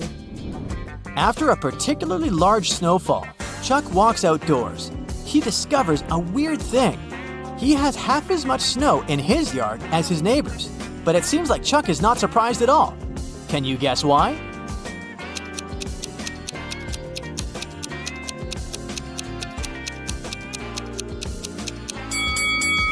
Simple. Chuck's yard is half the size of his neighbor's. Vicky is filming a video blog about this haunted house. Suddenly, she freaks out because this place is full of frogs. How many frogs can you see in this picture?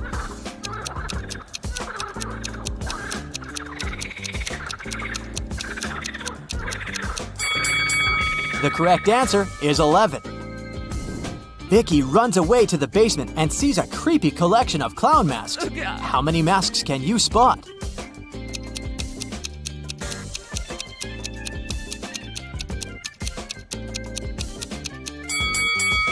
This one is not a mask, it's a portrait. Philip is walking down the street. Suddenly, a woman approaches him from behind and sneaks his wallet. She runs away and hides in one of the houses. Philip follows her. The owner of the house is inside.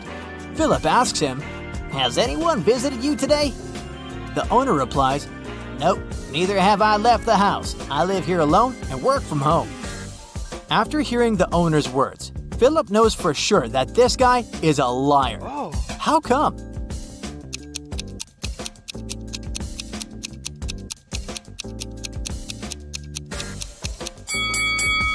There are 3 cups of hot tea at the table and female sandals standing near the door. So he's probably an accomplice of the thief. Let's start today's test with some matchstick riddles. Look, here's a house made of matchsticks of equal size. Can you make the house turn in the opposite direction by moving only 2 matchsticks?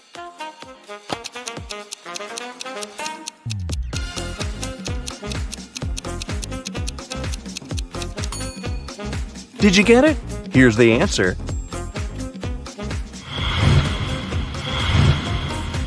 Here's a similar task, but with a chair. Move 2 matchsticks to make it face left.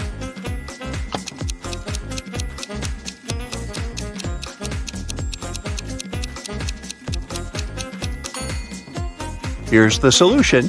First, you move this matchstick here, and then this one right here. Done. I hope you got it right.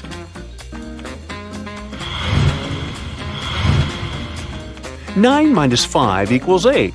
Nah, that's not right. Can you fix the equation by moving just 1 matchstick?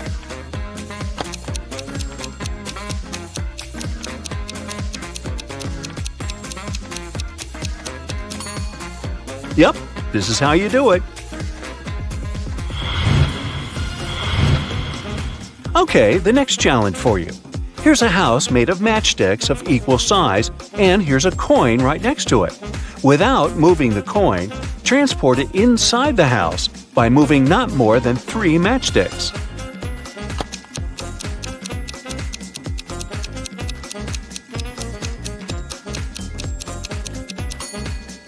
Okay, here's the solution. Step 1, Step 2, Step 3. The coin is inside. Okay, here's the last matchstick challenge for today. This one is a bit harder, so you're allowed to make 4 moves this time. You need to make a house. You've got this.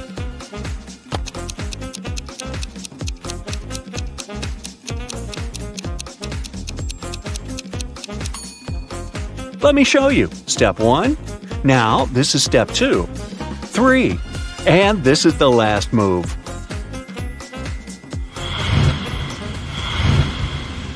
In a parallel universe, it's only allowed to have fun and eat candy.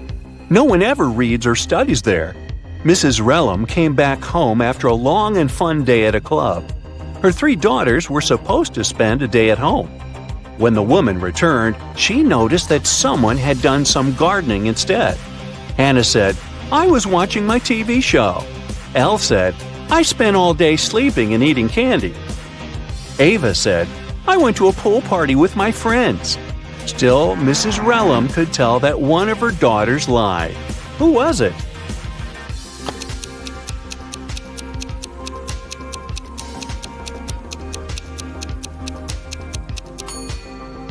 It was Ava. Oh, no. Take a closer look at her hands. She has some dirt under her fingernails that she hasn't managed to wash off. Jason found his brother Rowan unconscious in the attic of his house and immediately called the police. When the police arrived, he told them what had happened. He was out of the city and just returned home. I was walking past his house and saw that the light was on.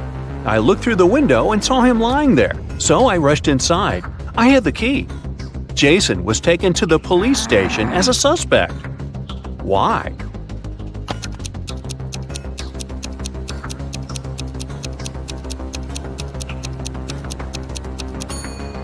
Rowan was found in the attic.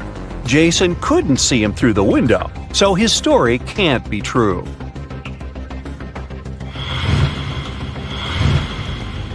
Mrs. Anderson came home at lunchtime because she had forgotten important documents. When she entered the living room, she saw a stranger in the middle of it. The room was a mess. Someone had been looking for something. "Ma'am, I'm Officer Johnson. A concerned neighbor called the police, reporting a stranger sneaking into the house. I came to check." Mrs. Anderson didn't believe him. She realized it was a robber and called the police. Why?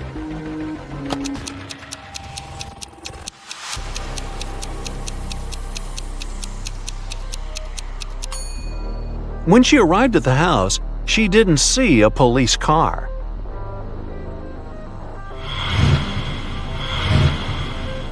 One evening in February, Mrs. Jonas came home after work.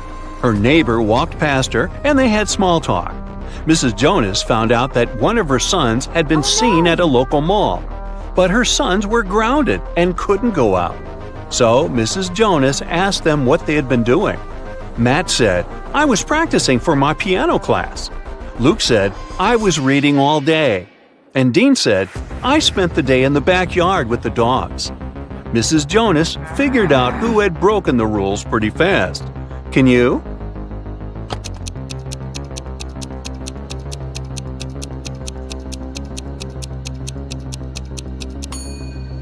It was Dean. He said he had been outside with the dogs, but there was no footprints in the snow in the backyard. So he lied.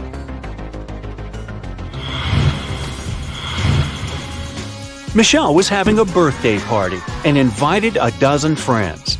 Halfway through the party, she noticed that her brother was in a gazebo with someone, but she couldn't tell who it was. Of course, she got curious, but she couldn't go and check on them right away. When she was free, she went to inspect the gazebo. There were 3 possible girls her brother could be with because they weren't around at that time. Who was with Michelle's brother in the gazebo?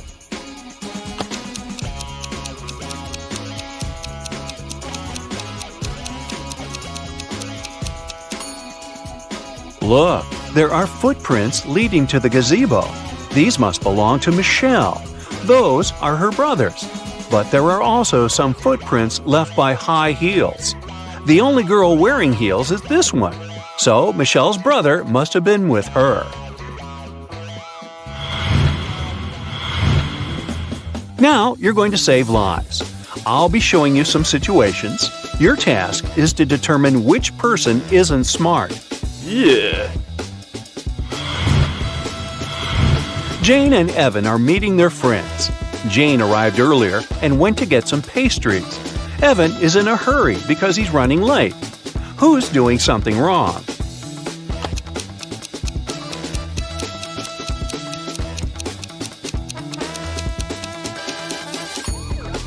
Evan.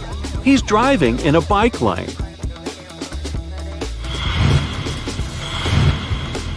Casey and Riley can't swim, but they want to learn how to. Casey went to the lake not far from her home. Riley went straight to the ocean with a bunch of friends. Which one of them is in danger?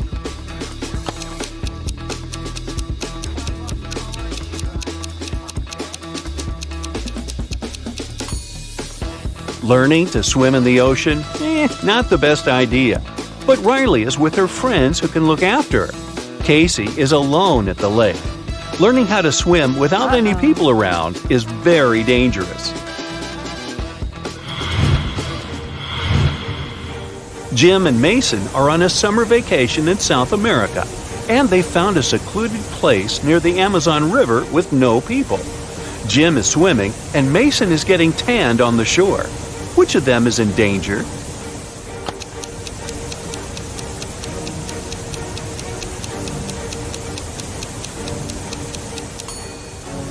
Jim. Look, there are piranhas very close to him. He needs to get out of the water immediately. Oops, too late. Just kidding.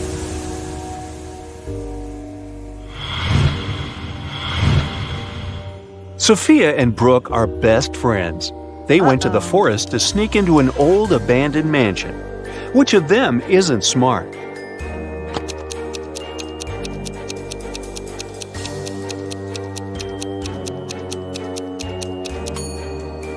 It's Sophia. That girl is wearing heels. Not the best choice in this situation. Maya and Kate are running late for their appointments, so they're driving above the speed limit. Which of them is in greater danger?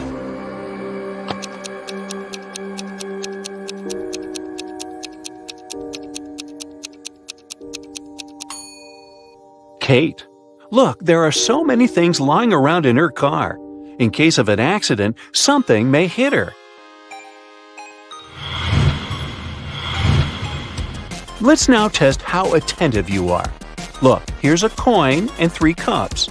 I'll put the coin here in the middle cup. Your task is to watch the coin and then tell me where it is. Ready? Go!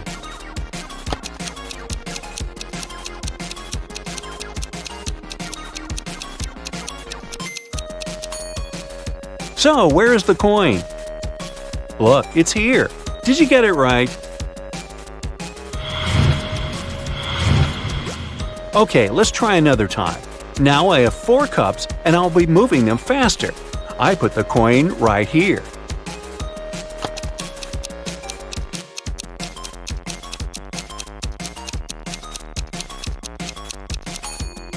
So, where do you think it is? Yup, it's in this cup.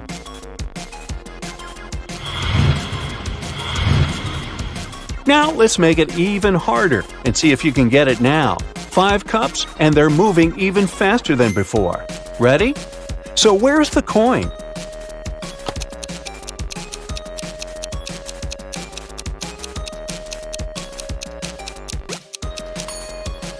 It's right here. Great job!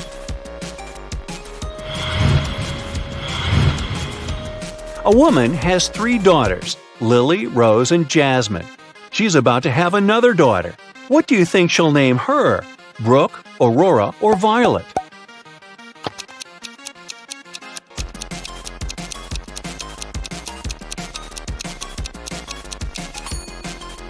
The woman seems to opt for flower names, so she'll most likely choose to name her youngest daughter Violet.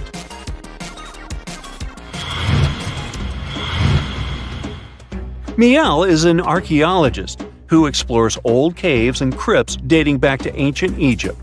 One day, she walks into a tunnel and sees that it divides into 3 smaller ones. If she takes the left tunnel, she'll stumble across a mummy that will curse her. The second passage has a pit on the way. If she chooses the third way, she'll walk into a tunnel filled with poisonous gas. Oh boy, which way should Miel pick?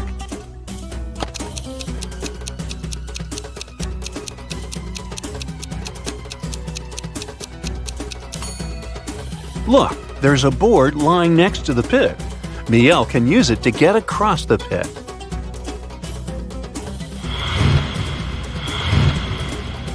Okay, and now I have one last question for you.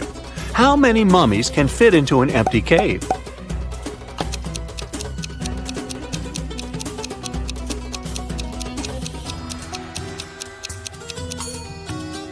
Just 1, because after one mummy walks in, the cave isn't empty anymore. Well, technically, I suppose.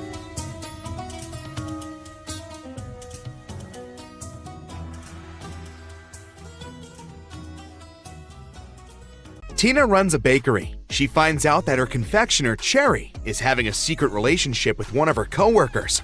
Only 4 men work in Tina's company. Stanley, the barista. He's a college student. Stanley parties all the time. Dylan, the SMM manager. He works from home because he has to raise 3 sons alone. Sean, the administrator. He has recently moved in with Tina, and now they're engaged. And Frank, the cleaner. He still lives with his mother, and they have 12 cats. Can you spot Cherry's secret crush?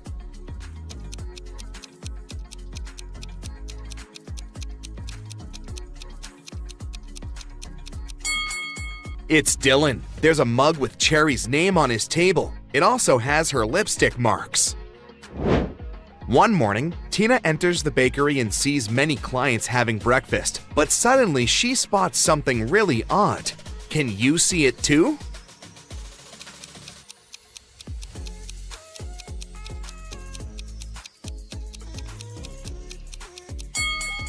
This guy's laptop is upside down. Tina believes that her employee Stanley is not very smart. She decides to challenge his intellect. She gives him 3 envelopes. There's a paycheck in one of them, and there are 3 messages on the envelopes. One is true, and the other 2 are false. Stanley is not allowed to touch the envelopes. He has only one attempt to find the envelope with the true statement. Can you help Stanley make the right choice?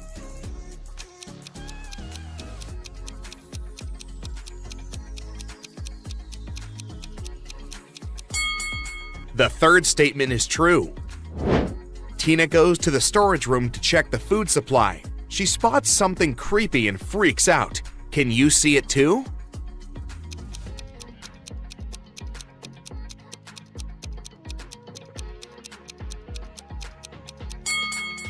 This jar with beans is full of worms.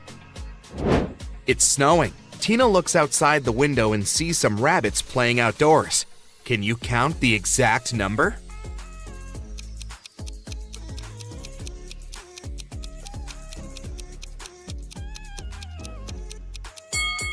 The correct answer is 20.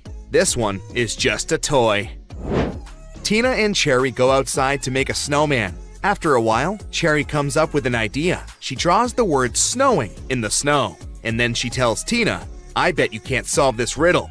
Cross out 1 letter at a time and make as many words as you can.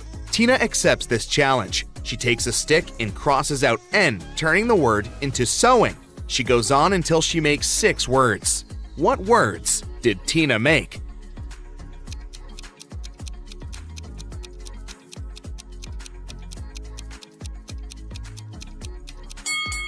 Sewing, owing, wing, win, in, and I. The principal of the local high school enters the bakery to get some coffee. He tells a fresh rumor. Classes began with a huge scandal. One of the teachers wrote offensive things on my door.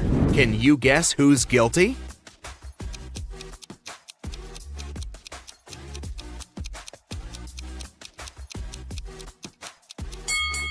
It was this lady. Take a closer look. She's hiding a blue marker in her hair bun. On Monday, Frank cleans the bakery's broom closet and sends a picture to Tina. But on Tuesday, when Tina enters the broom closet, she spots some differences. Can you see them too?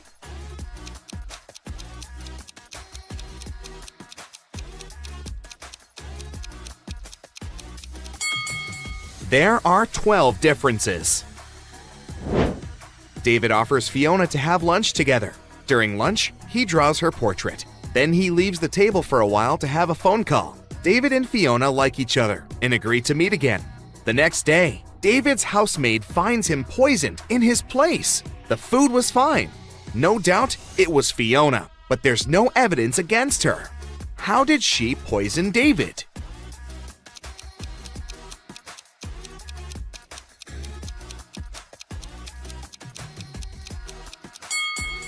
Fiona smeared poison on the top of his pencil. He often put it into his mouth.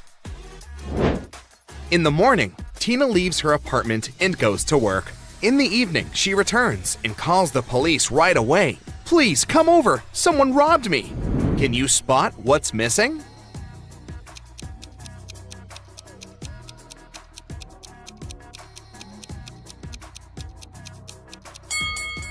The robber took these boxes, some books, and a photo frame. Tina is an allergic person. She visits a doctor hoping to treat this issue, but the doctor turns out to be a wizard. He teleports Tina to an alternative reality. Here, pleasure and happiness threaten human life. He captures Tina in his house. She can choose one of these 3 doors to escape. There are cute kittens behind the first door. The second way is full of sweets and chocolate fountains. And the third way is full of people making you compliments. Which way should Tina choose?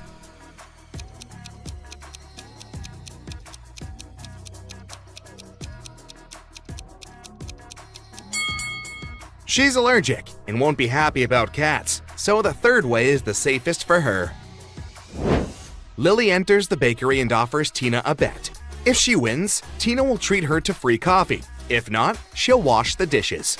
Lily, I bet I can make a number disappear. Tina, deal! In a few seconds, Tina had to admit her loss and make free coffee for Lily. How did she win?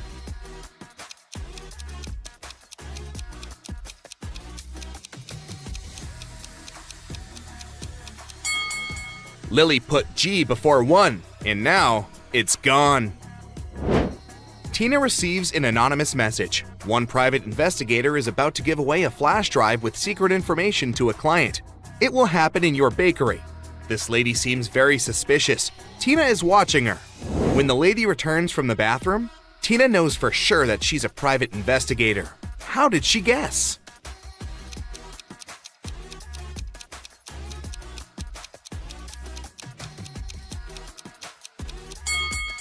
When the lady went to the bathroom, she was wearing high heels, but when she returned, her shoes were flat.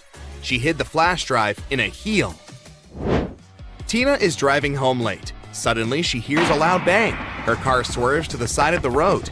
Tina returns control at the last second. 2 robbers jump out of nowhere. They take Tina's phone and all the cash. And then they vanish. There are spikes all over the road. Her tires were toast. Tina finds a gas station. There's only one person inside, the manager. Tina yells, "Hey, I was robbed. Please call the police." The manager goes to his office for a couple of minutes. Then he returns and says, "I called the police and a tow truck." When the cops show up, Tina tells them to arrest the attendant. Why?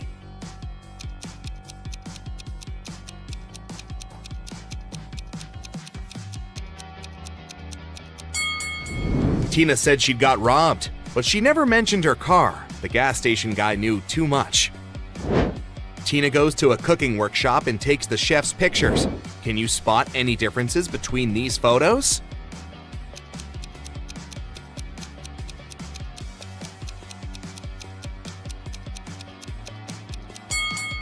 There are 3 differences.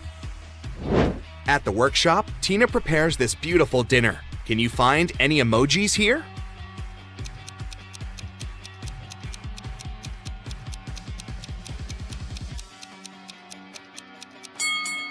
Here they are.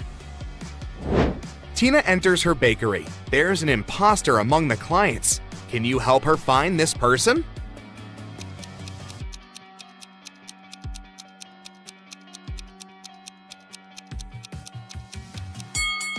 It's this guy. Take a look. He's wearing gloves on his feet. This guy is definitely not from this planet.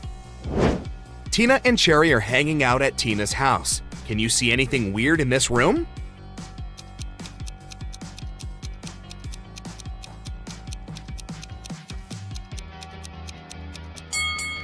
This hourglass runs upside down.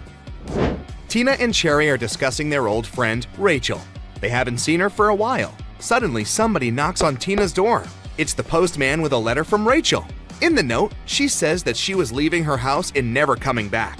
Tina and Cherry recognize Rachel's handwriting, but the next sounds very weird. Rachel was always good at writing. She couldn't make such mistakes. They call the police. After reading the note, the officer is sure that Rachel was kidnapped. How did he know?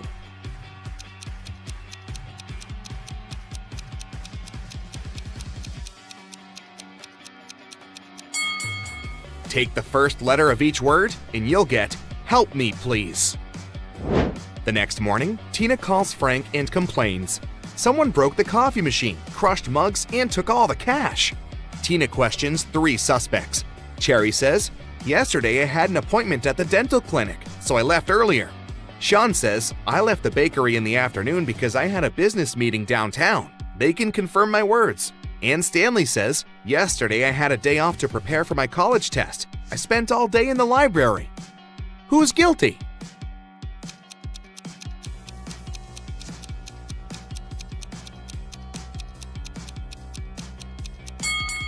Sean. He dropped one of his cufflinks at the crime scene. Cassie won a trip to a luxury resort in the Maldives. She goes there on a boat along with 3 other hotel guests.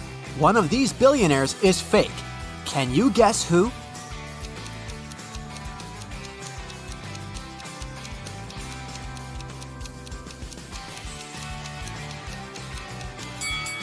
This guy sneaks silverware from the buffet and puts it in his bag.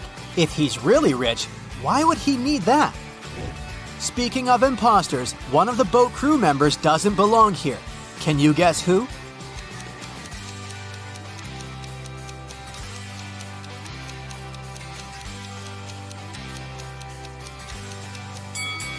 This waitress hides a police badge under her floral garland, so she's probably working undercover. Finally, Cassie comes ashore. 3 porters offer to carry her suitcase. Can you help her choose the right guy?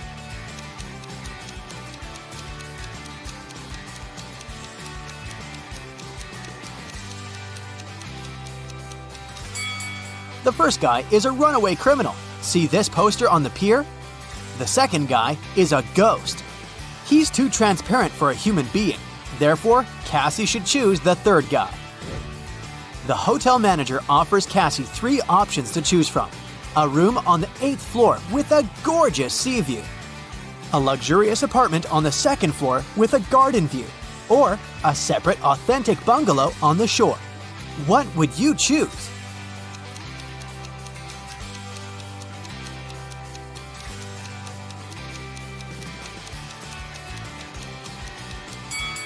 The first option doesn't exist because the hotel is only a 5-story, and there's neither an air conditioner nor a fan inside this bungalow, so Cassie should choose the second option. On the beach, Cassie meets triplets, Sienna, Gemma, and Emma. Emma borrows $20 from Cassie. The next morning, Cassie meets one of the triplets in the lobby, but they're so identical that Cassie can't distinguish them. We know for sure that Sienna always tells the truth, while Gemma and Emma always lie. What 3-word question should Cassie ask in order to get back her $20?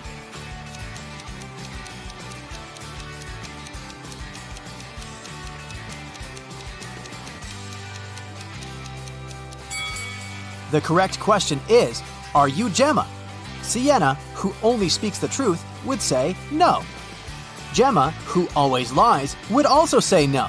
And Emma would say yes because she's a liar. Therefore, if the answer is yes, Cassie can demand her money.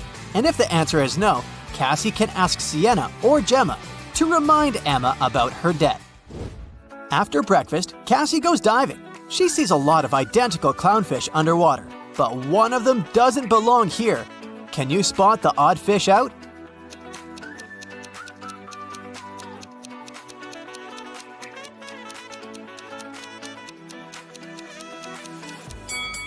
This one over here.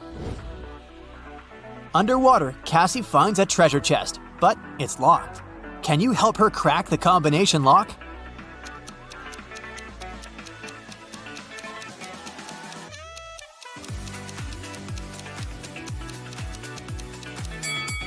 There are 3 turtles painted on the treasure chest. Each turtle has a certain number of rings on its shell. It's a hint. If we count the rings, she'll get the code. 8, 4, 5. Cassie opens the treasure chest and finds a pearl necklace. She goes to the local jewelry market hoping to sell it. John says, "This jewelry is not so precious, but I can offer you $50 for 1 pearl." Noah says, "Trash! These pearls are fake! $5! This is my last price!" And Mia says, "Madam, we can sell it at auction. Rich guys will pay hundreds of dollars for this necklace. I can be your agent and take 15% of the revenue. What do you say?" One of these guys is a scammer. Can you guess who?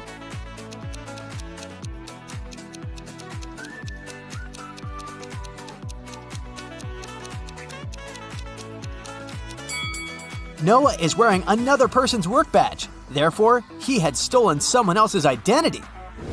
Cassie wants to buy a new swimsuit. She walks into a fitting room and sees these 3 pairs of legs. Can you guess who's broke?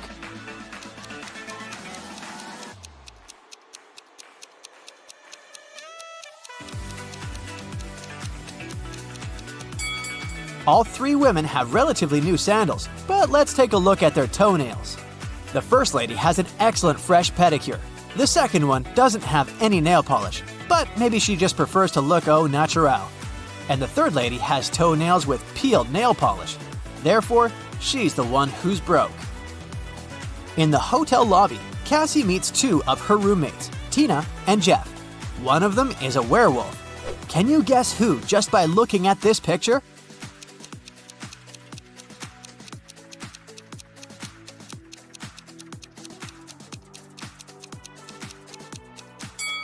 Tina is a werewolf. She has handcuffs on her leg. Cassie goes to the beach to sunbathe. There's a vampire on one of these sun loungers. Can you spot where exactly?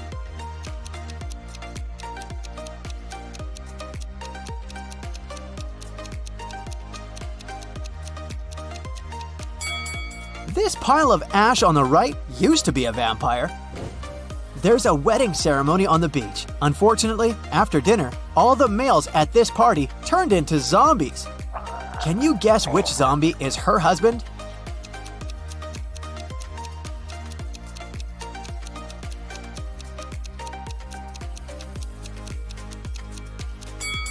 It's this guy.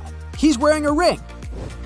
In the evening, Cassie arrives at an abandoned haunted village to film a video for her vlog. She spots 5 weird things about this place right away. Can you see them too?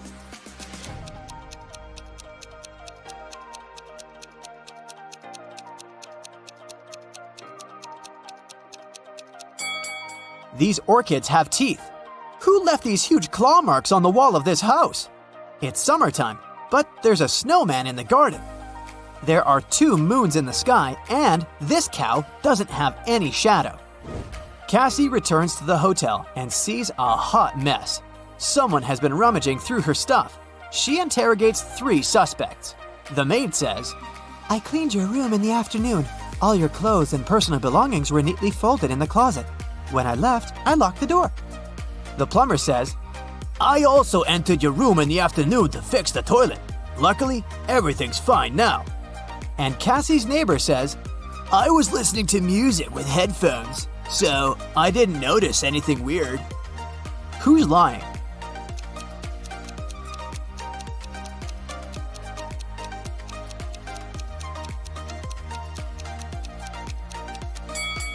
It's the plumber. He said he fixed the toilet, but it's still clogged. One of the hotel guests, Peter, likes Cassie. He wants to impress her and shows her some pictures from his travel blog. But Cassie spots a fake right away. How?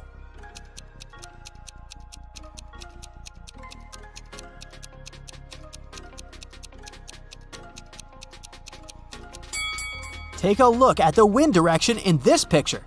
In the background, the wind is blowing to the left, but his hair is blowing to the right. Therefore, Richard had photoshopped himself. Someone had broken the most expensive statue in the hotel lobby. The manager interrogates 4 suspects among the guests to find out who's guilty. Melanie says, "I'm not into art. I haven't even noticed this statue before." Steven says, "Sorry, dude. I've been out skydiving all day long." Zach says, "Don't worry, that sculpture was tasteless. I'm an art dealer and I can get you a new one." And Sophie says, "I was chilling at the spa, so I didn't see anything." Can you spot who's guilty?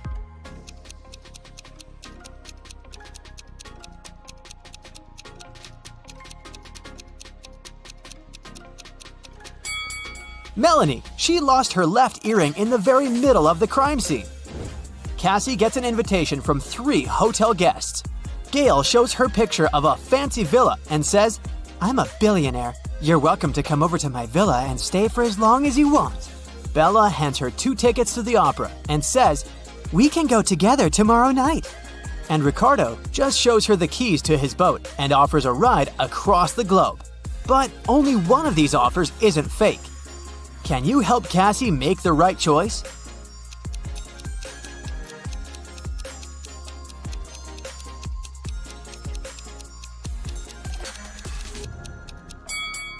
There's a for sale sign near the villa, so Gail's offer doesn't look trustworthy.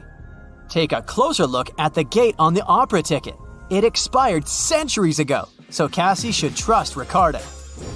Cassie goes to the hotel restaurant to have dinner. There's a butterfly hiding among the buffet. Can you find it?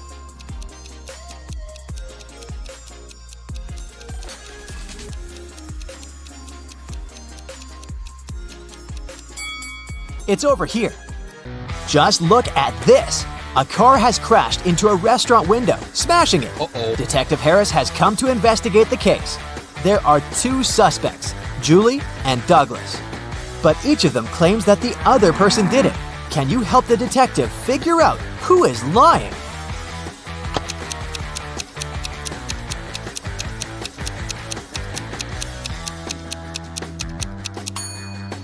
It's Julie. The tire tracks on the ground belonged to her car. Adam was driving home late at night when he noticed he was about to run out of gas. He stopped at a gas station to fill his tank and buy some snacks. Inside, there was a cashier and another customer dressed in black. When Adam came up to the employee to pay, she told him $5.05. Adam paid, went outside, and called the police to report an emergency. Why did he do it?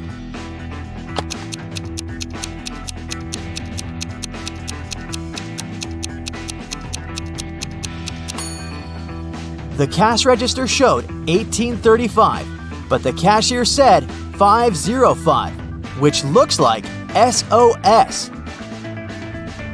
Detective Harris was walking along the street when he heard some noise. He decided to check out what had happened. It turned out that some man had grabbed an elderly lady's bag and run away. The detective ran in the direction the witnesses showed him. After he turned the corner, he saw 3 doors. He knocked on the first one. The apartment owner, Patrick, opened the door. The man told the detective he'd just returned from a long run. Another man, Jerry, opened the second door. He said he'd been playing basketball behind his house.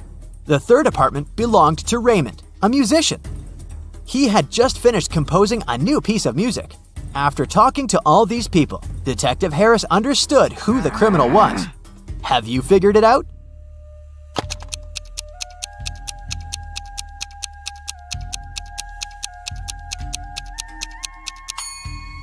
The thief is Jerry. He claimed he'd been playing basketball, but he was holding a football while talking to the detective.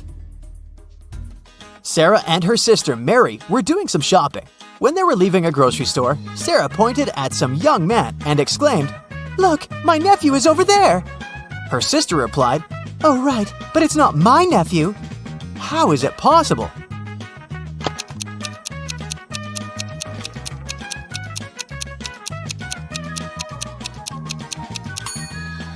The young man is Mary's son. Gemma returned from Asia and brought a precious porcelain figurine. She organized a party and invited all her friends to tell them about her journey. They had a great time, but after her friends left, the woman realized the figurine had disappeared. She called the police and showed them the photo she had taken at the party. One of the officers immediately realized who had stolen the figurine. Did you understand it too?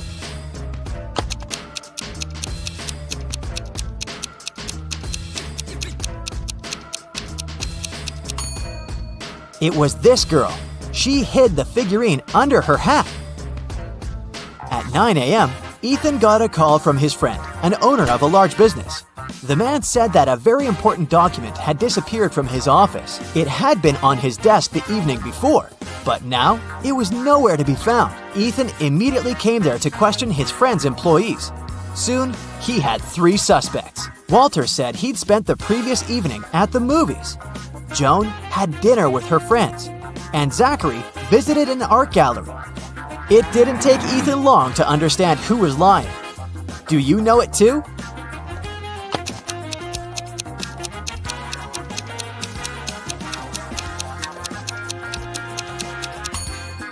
It was Walter. His ticket isn't torn. It means he didn't enter the movie theater. Now, look at these hands and try to figure out which person is married.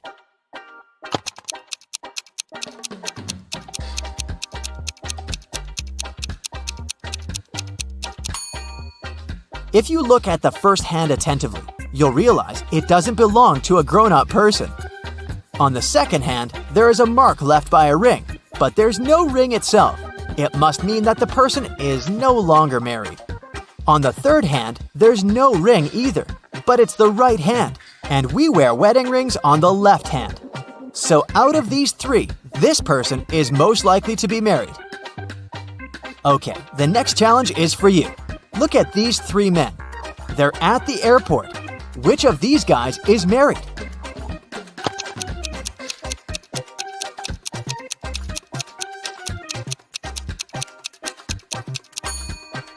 All of these men are holding their passports and tickets in their hands. None of them is wearing a wedding ring.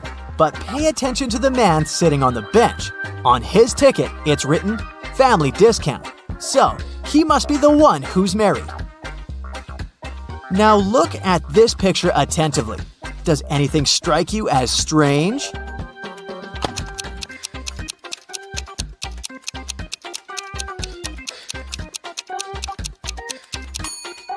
It's winter, but butterflies are flying around the snowman. Now, try to figure out what's wrong with this image.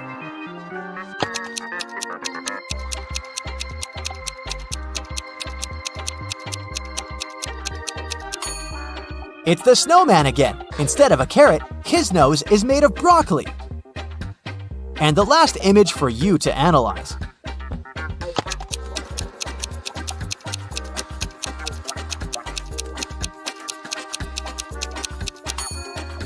Why does the guy on the right need ski poles if he's going to snowboard? Marcus woke up in a dark basement with just one candle burning on the table. He saw 3 doors in one of the walls and 3 keys lying on the table. How many attempts will the guy need to figure out the key for each door?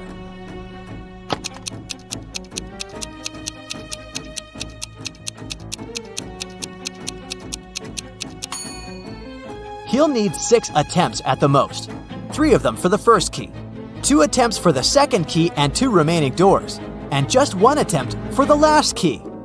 But if Marcus is extremely lucky, he might need just 3 attempts. Alicia's mom asked the girl to do some grocery shopping. She gave her a shopping list and her bank card. But the woman knew her daughter was very absent-minded. That's why she gave Alicia a small note in case she forgot the card's PIN number. When the girl was at the register, she realized she had indeed forgotten the PIN. Alicia pulled the note out of her pocket and immediately remembered the code.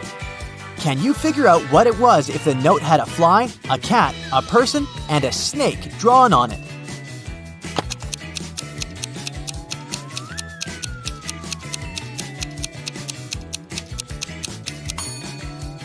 The PIN was 6420. Alicia just had to count the number of legs of each creature. A fancy restaurant in Los Angeles was offering a promotional deal. A married couple could eat at the restaurant for half price on their anniversary. To prevent scams, the couple would need proof of their wedding date. On a Thursday evening, a couple entered the restaurant and claimed it was their anniversary, but they didn't have any proof. The restaurant manager was called to speak with the couple. When the manager asked to hear about their wedding day, the wife said, "Oh, it was a wonderful Sunday afternoon. Birds were chirping and flowers were in full bloom." After nearly 10 minutes of ranting, she told the manager that today was their 28th wedding anniversary. How lovely, the manager said. However, you do not qualify for the discount. Today is not your anniversary. You are a liar. How did the manager know it wasn't their anniversary?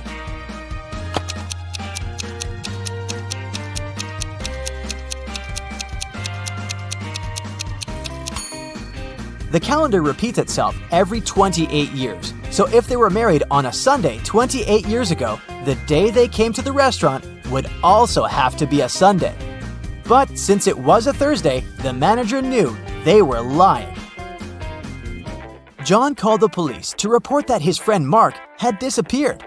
He explained that 2 weeks earlier, he had offered Mark to live in his beach house in Miami. He wanted his friend to enjoy some summer heat, but when John returned from a half-month-long business trip to Chile, he found out that Mark was missing. The police listened to John's story and understood the man was lying. How did they figure it out?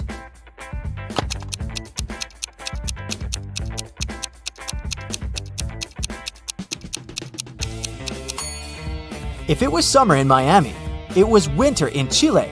And still, John came back suntanned. It means he hadn't been to Chile. Maya was in the gym doing the workout her personal trainer had prepared for her. It was tougher and longer than her usual ones. Exhausted, Maya returned to the changing room only to find her expensive bag gone. Oh no! She immediately called the police. They had 3 suspects. Maya's trainer said that he had been preparing a new program for his clients. Emma, another gym goer, said she had been running on a treadmill for 2 hours. The cleaner said he had been washing the swimming pool. Who took Maya's bag?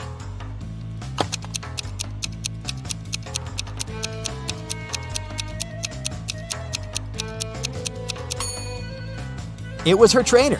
He knew Maya was going to have a long workout and wouldn't return to the changing room anytime soon.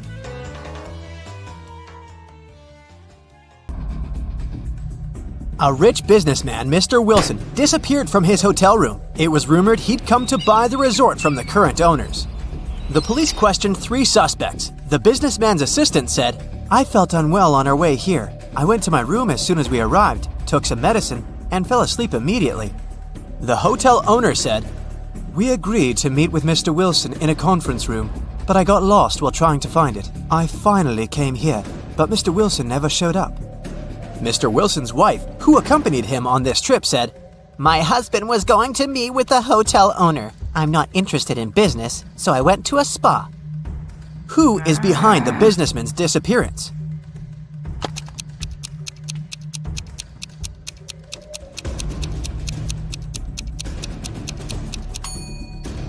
The hotel owner. How could he get lost in his own hotel? Jack was about to fail his exam.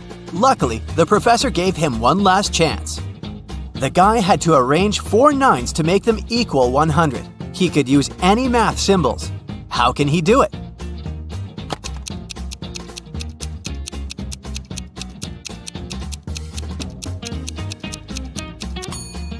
Jack figured out the correct answer pretty fast. 99 plus 9 ninths equals 100.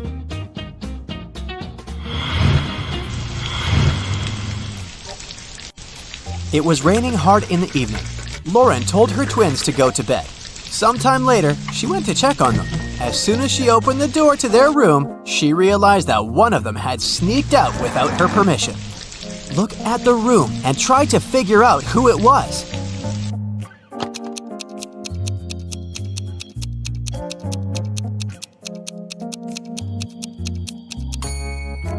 It was the girl on the left. Look, both pairs of sneakers are in their place, but the ones on the left are covered with dirt. Which of these people is in greater danger? The girl who's walking without a jacket or scarf while it's snowing, or the guy who's wandering through a desert, struggling to walk and all sweaty?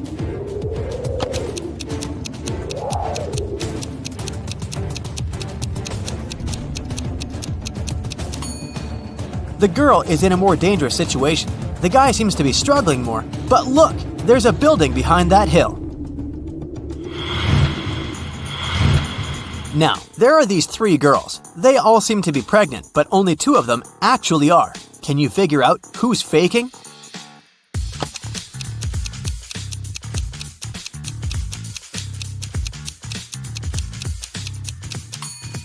The girl wearing a huge sweater. She's hiding something under her sweater and holding it with her hands. Look at these 2 moms very attentively. What do you think? Which of them is rich?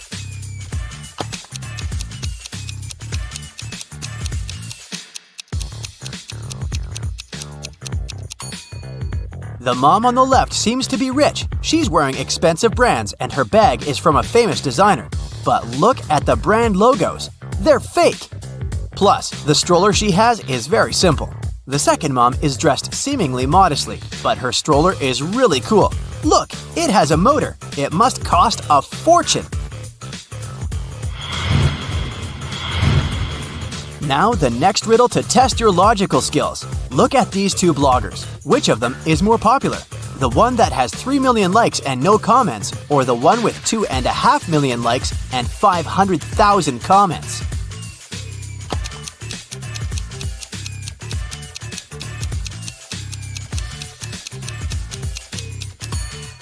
The second blogger is definitely more popular. People are interested not only in watching her content, but also in interacting with her.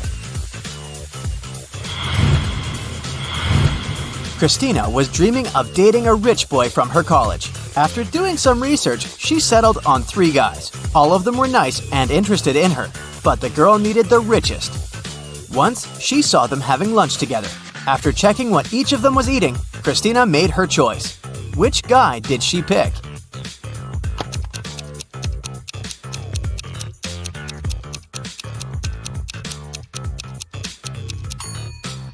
The guy who's eating seafood and avocado. These products are most expensive. You're given 8 eggs. You need to break 2, cook 2, and eat 2. How many eggs will you have in the end?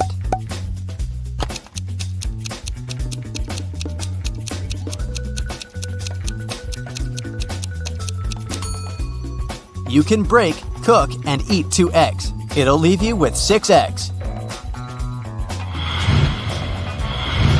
You're walking through the forest. Suddenly, you see a crossroads and a man standing there. One road leads to the village where the criminals live, and the other to a safe place. You don't know whether you can trust this person. You can ask him one question. If the man is a criminal, he'll lie. If he's from the safe place, he'll tell you the truth.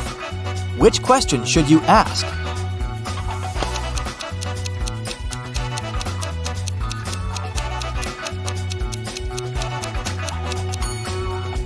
Where is your village? If the person is innocent, he'll send you to the safe place. And if he's a criminal, he'll lie and point towards the safe place too. 1 out of the 9 identical balls is heavier than the others. How can you figure out which one it is after only 2 weighings?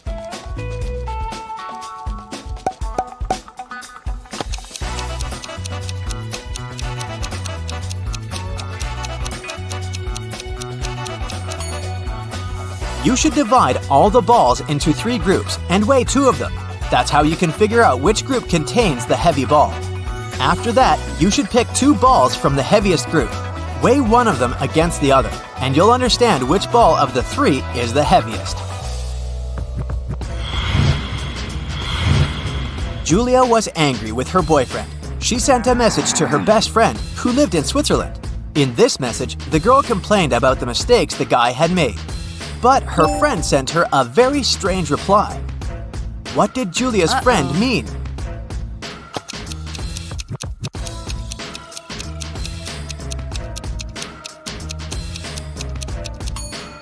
She wanted to say that Julia should forgive and forget.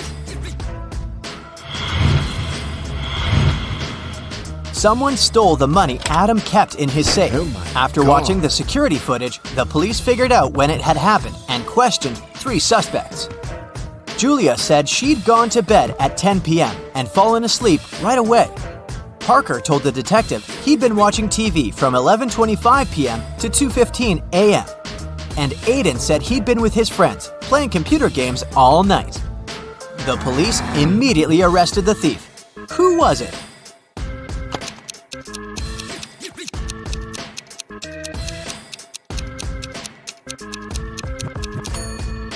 It was Parker. He was suspiciously specific about the time. Caroline went for a walk to the park. Deep in her thoughts, the girl wasn't really looking where she was going. That's why she didn't notice a pit in the ground and fell into it. When she came around, she found herself in a strange room. There were no windows, no door. The girl saw a table with 3 apples on it, and... was it a note? To get out of this trap, you've got to eat an apple, but only one of them isn't poisoned. Pick carefully. Caroline was terrified, but after examining the apples, she bravely bit into one of them, and nothing bad happened. Which apple did she choose?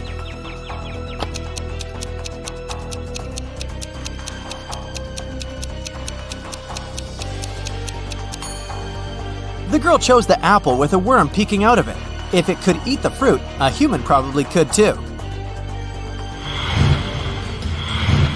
Ethan put a coin into an empty bottle and plugged it tightly with a cork.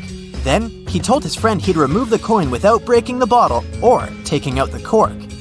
And he did it. How?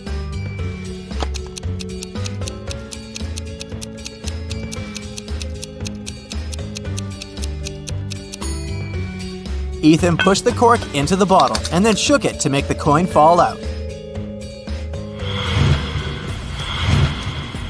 Landon's mother is going to visit her relatives in another town. Before leaving, she enters her son's room to say goodbye. Oh my, it's a terrible mess, and the boy's playing games on his phone. The woman takes the gadget away and locks it in her safe. I'll tell you the password only after you send me a photo of your room. Tidy and squeaky clean. She's at the railway station when Landon sends her the photo. She's happy at first, before she realizes it's an old one. How has she understood it?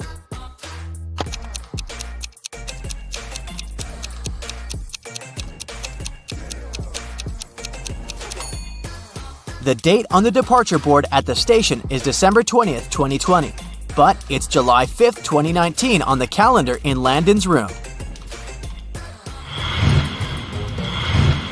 Several police officers were following a criminal. He hid in a random house. When the officers entered the building, they saw there was a costume party, and the criminal pretended to be one of the guests. The police looked at the people and soon figured out who the criminal was. How did they understand it?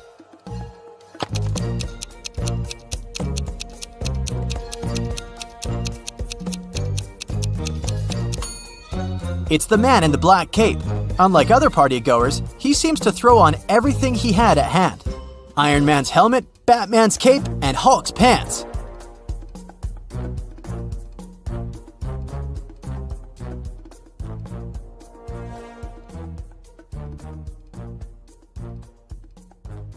Let's start with a couple of simple teasers to warm up your brain for today's challenge. The day before yesterday was Thursday.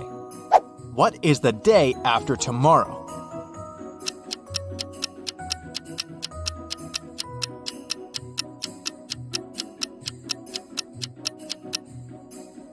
If the day before yesterday was a Thursday, it means that today is Saturday. So the day after tomorrow is a Monday. Mrs. Jones has 6 dogs. Their names are Dodie, Rexy, Mel, Fang, Soso, and Lana. She just got another puppy. What do you think she will name it? Lexa, Bia, or Tina?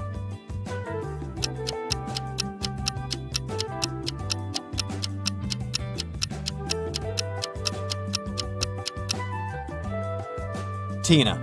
She seems to follow the scale do, re, mi, fa, sol, la. And then comes T. Detective Callum was walking past a little house in the suburbs and heard a woman screaming, "No, Ben, don't!" He ran inside and saw an empty bottle of rat poison and several people inside. An elderly lady, a young man, a blonde girl, a brunette girl, and a cat. He figured out that one of them had drunk the poison. Without asking any questions, he picked up the man and drove him to the hospital. How did the detective know who drank the poison?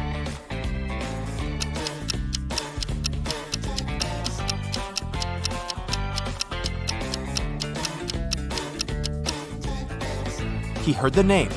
It was Ben, and there was just one man in the house. Emma is a secret agent, and she's after a guy who's been possibly smuggling contraband from abroad. Tonight, she managed to find his secret office and broke into it. There were 4 safes. She used her equipment to open 3 of them, but they were empty. When she tried to get the code for the last safe, her device stopped working, so Emma could only rely on herself.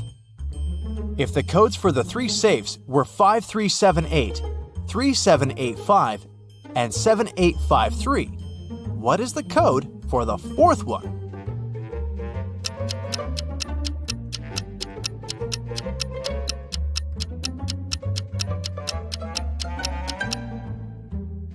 You might have noticed that every next code is formed by moving the first digit of the previous code to the last position. So the 4th code must be 8537. Emily was on vacation and she was staying in a hotel.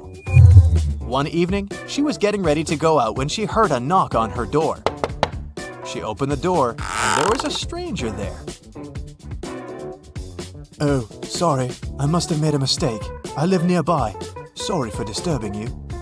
The guy left, but Emily didn't believe that it was a mistake, so she reported him. Why was she so suspicious?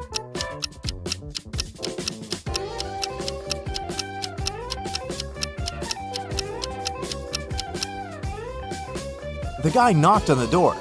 If he had really thought it was his room, he'd have tried to open it with his key. Esme was having a walk in the forest and got lost. Soon, she found a witch's house, walked in, petted a cat, and asked the witch to take her home. But the witch had a different proposal. Give me a statement. If the statement is true, you'll stay here forever. If the statement is false, you'll stay here for 100 years. Otherwise, I'll take you home. What did Esme say?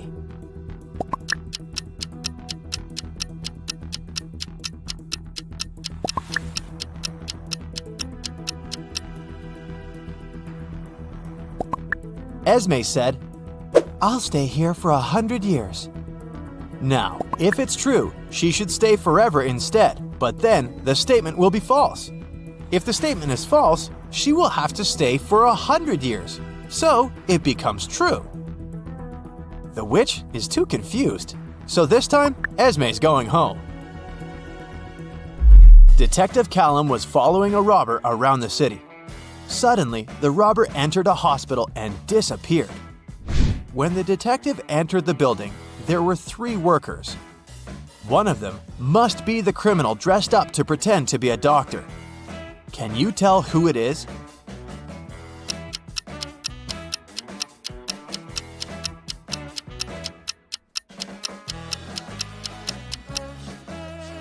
It's the guy on the left. All other doctors wear hospital shoes, and he's the only one wearing regular sneakers. On a summer day, the police warned that a robber had escaped from Spain and taken a plane to Los Angeles. They got the description of the robber. 6 feet tall, skinny, dark hair, no beard. Detective Callum arrived at the airport to arrest the guy. Take a look. Which guy is the one they need?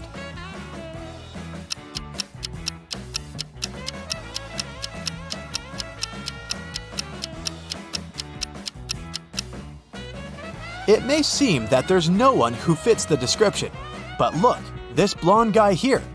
Some dark hair is peeking from under his blonde wig. It must be the criminal in disguise. Detective Callum went on a vacation to a distant island somewhere in the Pacific Ocean. The problem is that he doesn't speak or understand a word in the local language. But right now, he needs to figure out which restroom to use. Since one is for men and the other is for women, he has found one local lady who doesn't speak English but can understand it. How can Detective Callum figure out which is the men's restroom?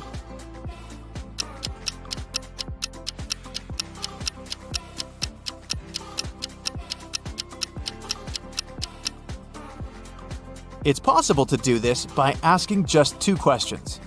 At first, he should point at himself and ask, "Am I a man?" And remember the response. Whatever the local woman replies, it means a yes. Then, Detective Callum can ask the second question. Is this a men's restroom? Pointing at one of them. If the response is the same word as before, it's a yes. If it's different, then it's a no. By the way, what is it that can answer back in any language?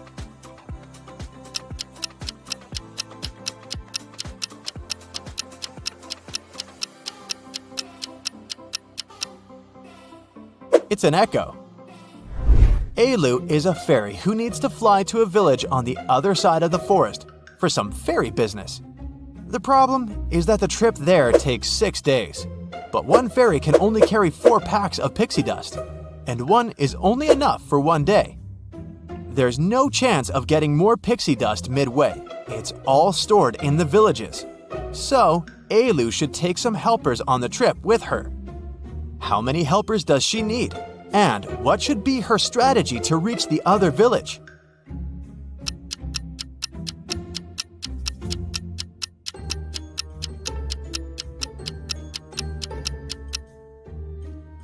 Ailu will need 2 helpers. Let's call them B and C. Each of them will have a 4-day supply of pixie dust. So the 3 of them will have 12 packs. During the first day, they will all be using the pixie dust B is carrying. So they'll use 3 out of 4 packs. At the end of the day, B will fly back to the village. And Ailu and C will keep going. The remaining pack of pixie dust will be enough for B to make it back home safely. On the second day, Ailu and C will be using the pixie dust C is carrying. So they'll use 2 by the end of the day. Then C will go home. The road back home will take her 2 days, and the 2 packs will be enough for her to return. Ailu will continue her journey alone. It'll be just 4 more days. But she'll still have her 4 packs of pixie dust to make it there. Elle is a college student. She goes there by train, but she always rides her bike to the train station. Her house is between 2 stations, 1 mile from the first station and 2 miles from the second station.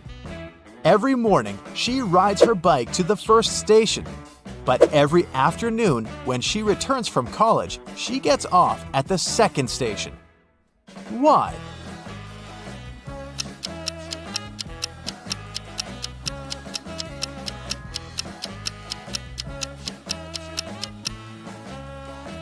Elle lives on a hill. The first station is at the lowest point. The second one is at the highest point, and her house is in the middle. She takes advantage of this location to make sure she always goes down the hill to get wherever she needs.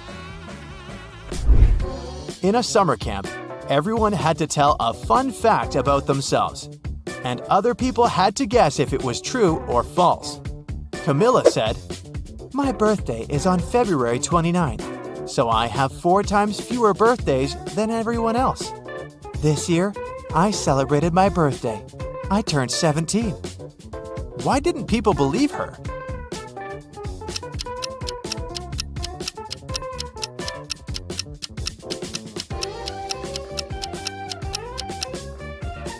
February 29th only happens once every 4 years. Camilla couldn't celebrate her 17th birthday on her actual birthday because this number can't be divided by 4. So either she wasn't born that day or she's not 17. A new phase of superheroes and villains is on the rise. Oh, you think you know them all, huh? I see. Well, how about we test that? With emojis, of course. They're the new form of communication anyway. You will have 5 seconds to guess each comic character.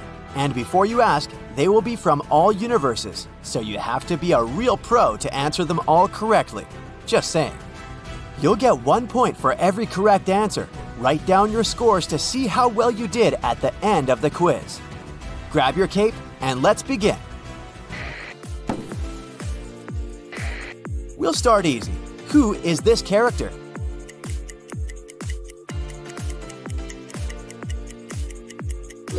He's the genius billionaire philanthropist Tony Stark, aka Iron Man. Duh. Another simple one to get you in the groove.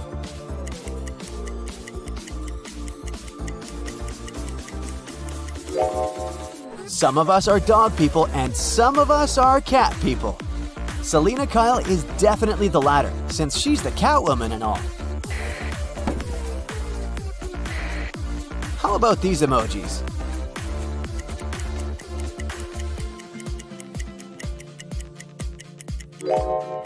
He's the metallic-skinned galactic traveler, Silver Surfer. Do these emojis ring any bells?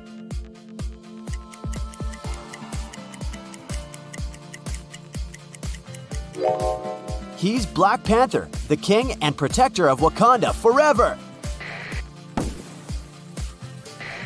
I think this one emoji says everything. How about you?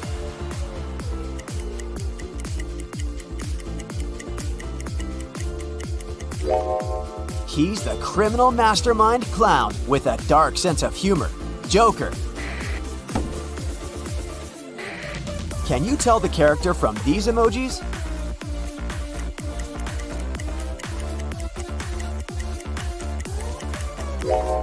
He's the king of dreams and the ruler of the nightmare realm, Morpheus, the Sandman.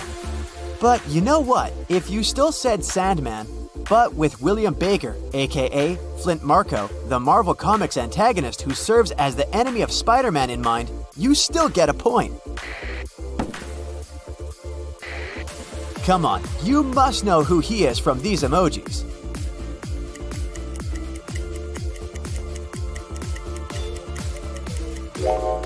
He may be just a kid from Brooklyn, but he became the hero of the nation.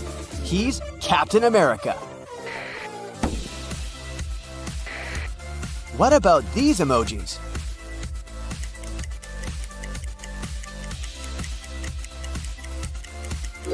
Besides making awesome mixtapes in his free time, he saves the galaxy too. He's Star-Lord. This should be easy.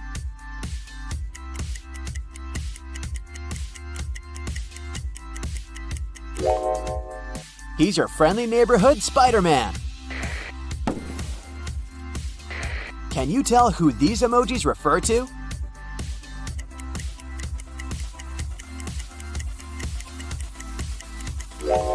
Run, Forrest, run? Nope. Run, Quicksilver, run! Okay, this question comes with a twist. It has two answers. Do you know them?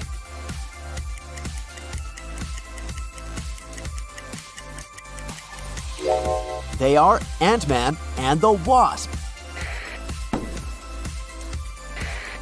These emojis refer to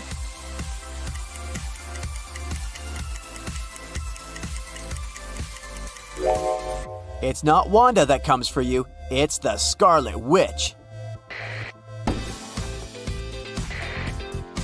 Which character is the one? Here's a hint from me, you need to think more abstractly to answer it correctly.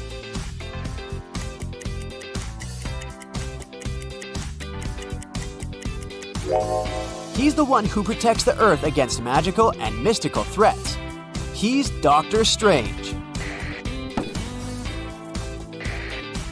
Who do these emojis refer to?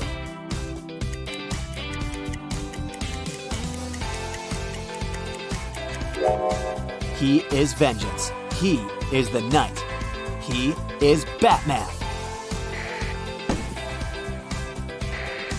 What do these emojis tell you?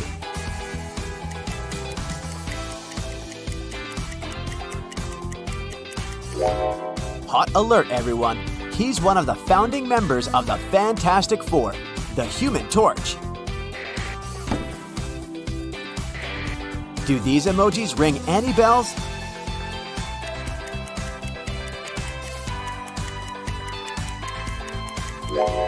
She is Poison Ivy, the genius scientist and meta-human with hybridized plant DNA. Which hero do these emojis stand for?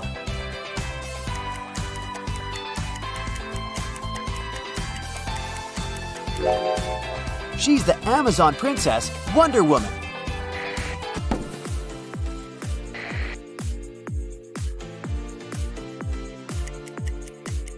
What do these emojis refer to?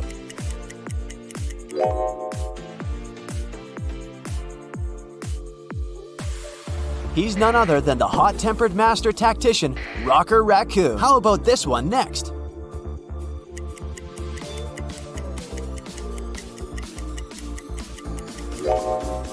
Jean Grey is no more. She is the fire made flesh, power incarnate. She is the Dark Phoenix. Do we have these emojis for hero number 20?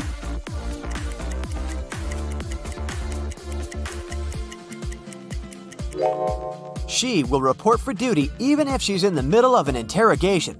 Talk about having work discipline. She's Black Widow. Here's another set of emojis for you.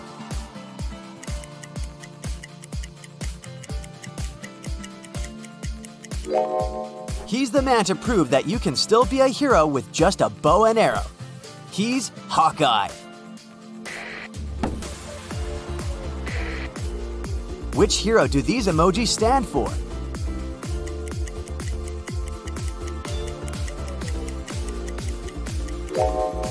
It's Moon Knight, just your regular multi-personality superhero who serves Khonshu, the Egyptian deity of the moon. That's all. Now, which hero is this?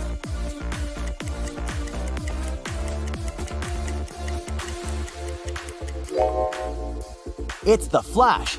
By the way, did you know the Flash is actually the name of at least 5 different characters who each gained the speed of force? Take a look at these emojis and tell me which hero they refer to.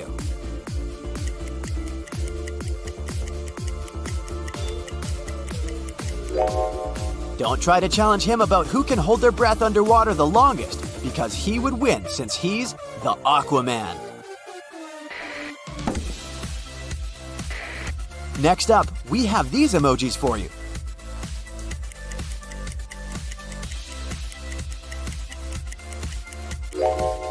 The correct answer is Green Lantern. Green Lantern is actually the name of several superheroes who fight evil with the aid of their rings that grant them powers as cool as the mind can imagine. See what I did there? Which character do these emojis represent?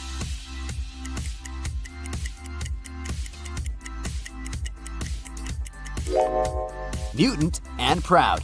It's Magneto, of course. Now, this one will really test your comic book knowledge. Tell me who these emojis refer to.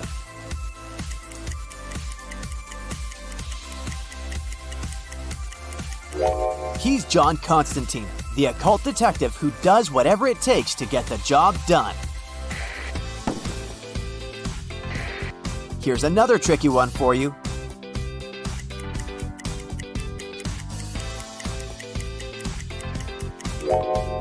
Don't be too hard on yourself if you couldn't answer this.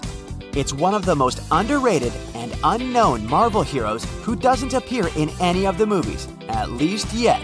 But kudos to you if you knew the answer. She's Moondragon, a powerful telepath and a master of martial arts. The way she's different from most Marvel heroes is that she didn't gain her powers through birth or any accidents, but she gained them through extreme mental discipline and focus. Hey, it may be worth a try to follow in her steps. Okay, you deserve an easy one after that. Tell me who this is.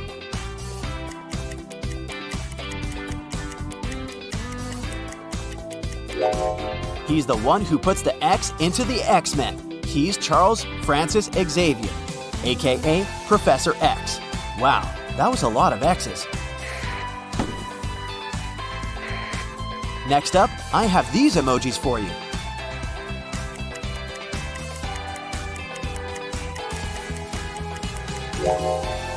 Another superhero that is based on mythology. He's the Asgardian Thor Odinson. Which superhero do these emojis remind you of?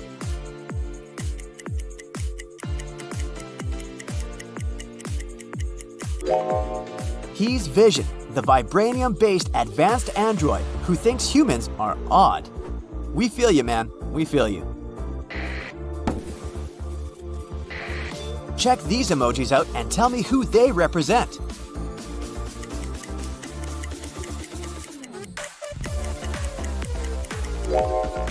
It's Hulk. He's angry and he's green.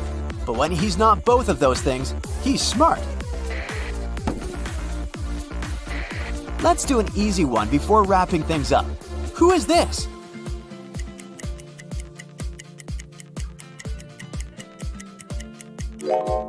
I am Groot. Well, I mean him, not me. I'm not Groot. Time to really test you with these emojis.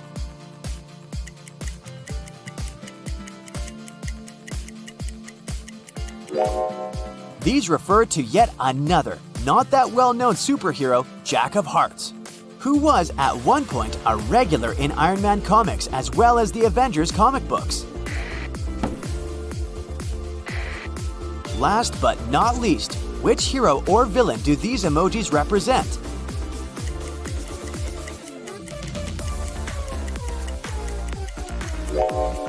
The correct answer is Songbird, who actually made an appearance as a supervillain before taking on the role of a superhero in the Thunderbolt series. So it's time to see how well you did. If you have 0 to 7 correct answers, you probably were one of the people who disappeared when Thanos used the Infinity Stones. Well, since you're back now, better catch up, because superhero culture is not going anywhere anytime soon. If you have 8 to 14 correct answers, I bet you were just busy roaming around the galaxy hunting bounties, and that's why you couldn't watch a significant number of superhero movies or shows, or couldn't get your hands on new comic book issues. But I suggest you return to Earth more frequently, because if you continue missing out on things, you may eventually not be able to connect with the people on Earth. If you have 15 to 21 correct answers, you're super in your own way, but you're also trying to juggle multiple tasks, sort of like every teenage superhero who is doing their best to live normal lives. That's if they find time from fighting villains or saving the world. It's the reason why you miss out on things from time to time, but don't worry, you'll get there. If you have 22 to 28 correct answers, you show great potential that S.H.I.E.L.D. has their eyes on you to be recruited. You might get an invitation from Nick Fury himself soon. Or who knows, if you show signs of having superpowers, you can even be trained to join the new Avengers. If you have 29 to 35 correct answers, I kneel before you, O Master. You must have super intelligence to know all this.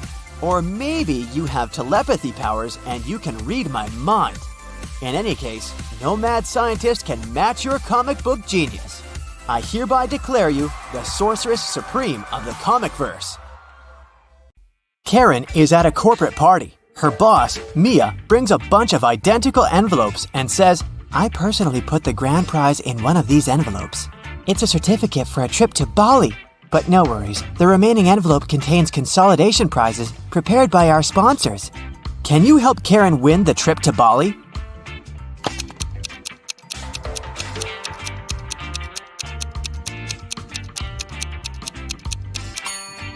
There's a lipstick print on this envelope. Mia has a similar lip color. She said that she had personally packed only one envelope, so the grand prize should be here.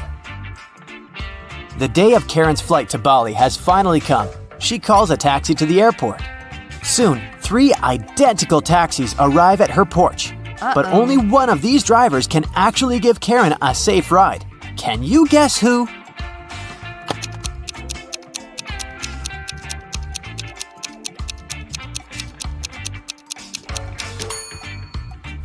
The second car has a flat tire, and the driver of the third taxi is a werewolf. Take a look at his claws. It's a full moon, so he'll turn into a wolf soon. Therefore, Karen should choose the first taxi. Karen's luggage is too heavy, so she goes to the cash register to pay for the excess. Oh no, her card holder is gone. Karen asks 3 people standing nearby, "Have you seen a pink card holder?" The cleaner says, "I found 2 lost wallets today, but none of them look like yours." The cashier says, I was busy with another customer, so I didn't look around. and another passenger says, "Don't waste time, honey. Block your cards as soon as possible." Who stole the wallet?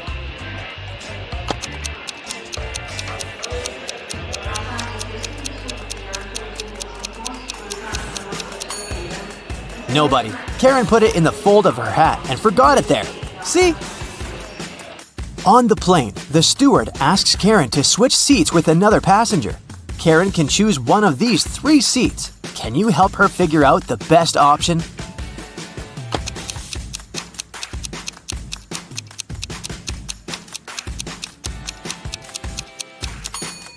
This man has very long legs, so he'll probably kick the back of Karen's chair all along. The second option is next to this elegant lady, but she's stealing money from another passenger. Probably not the best company for a long-hour flight. Although the third guy looks like a vampire, it's just a costume. He's sitting by the window, but the sun rays don't bother him, so he's the best option. Karen arrives at a fancy hotel in Bali. The manager shows her the 3 best bungalows to choose from, but only one of them is safe enough. Can you help Karen to make the best choice?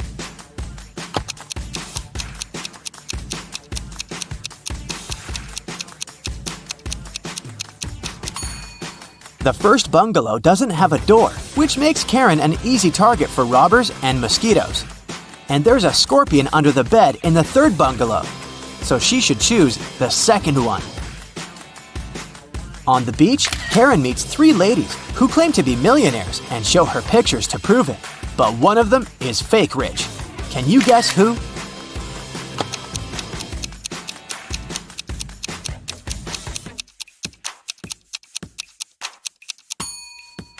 It's the first lady. She's just modeling for an electric toothbrush commercial, so her luxury is artificial.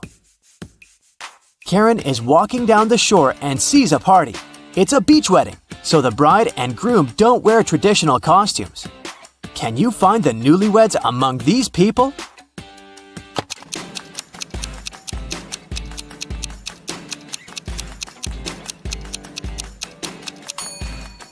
Take a look at the cake. The letters say Harry plus Amy. This lady is wearing a necklace with the name Amy, so she's the bride. And now, look at the flower garland around her neck. Only one person is wearing the identical garland, this guy, so he's probably the groom. Karen spots her former classmate, Tom, among the guests. He's talking to a strange lady. The lady is wearing a hoodie and standing with her back turned to Karen, so Karen can't see her face. Tom and the lady leave together and hide from everyone on the roof of the beach restaurant where the party takes place. Later that night, Karen also visits the roof. There's no one else here, but after checking the roof, Karen knows for sure which of these 3 ladies is Tom's secret girlfriend. How did she know?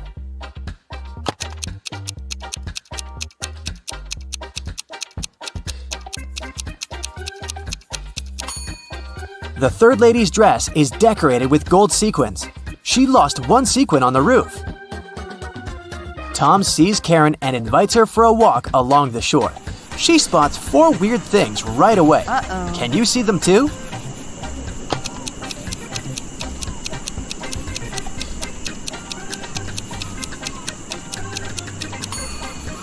A mermaid is hiding in the waves. This sandcastle has electric lighting. Tree branches flutter in the wind to the right, but the flags to the left. And finally, the moon has a creepy face.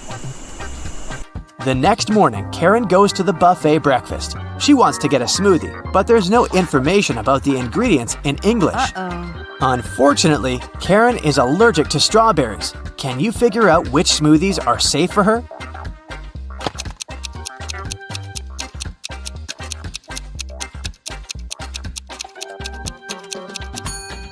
It's all about the color. Only the green and yellow smoothies don't contain any strawberries for sure. Other options are risky.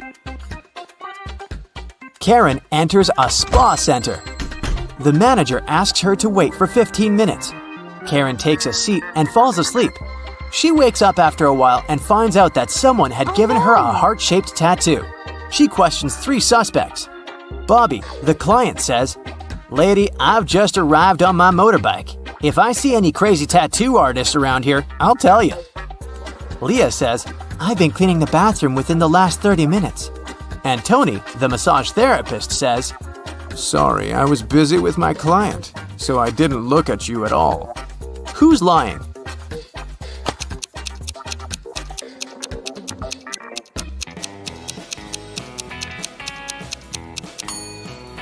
Bobby. This motorbike has flat tires, and besides, it was already there when Karen entered the spa. Luckily, the tattoo was temporary, and the massage therapist helped Karen to remove it, but he charged her $5 for his help. Karen arrived at the spa during happy hours when they offer a 45% discount on all services, so Karen paid only $12 for a 1-hour massage.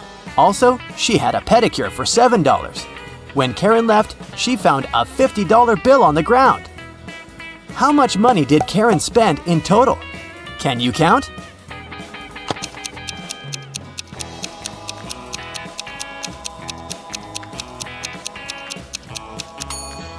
Karen spent a total of $24. As for this $50 bill, it's fake, so it doesn't make any difference. Karen brings her clothes to the local laundry owned by 3 sisters. She returns to pick up her stuff in 5 hours. Unfortunately, someone has burned her favorite dress with an iron.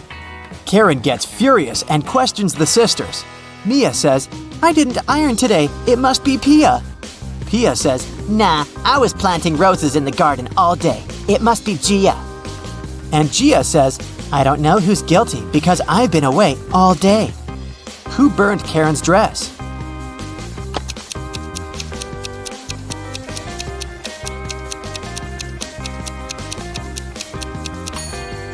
It was Pia. Take a look at the garden. Can you see any roses? Exactly. Karen returns to her hotel room and finds a huge bouquet in a vase.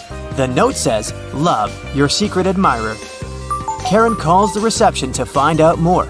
The manager says, "One of the hotel's male guests ordered the flowers, but I can't reveal his name."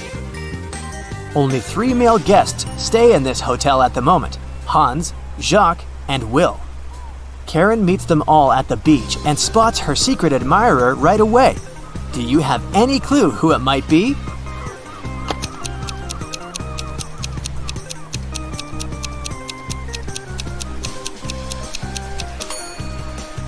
Karen received pink lilies. Take a look at Hans's shirt. It has a print with pink lilies. He loves these flowers, but this doesn't prove anything.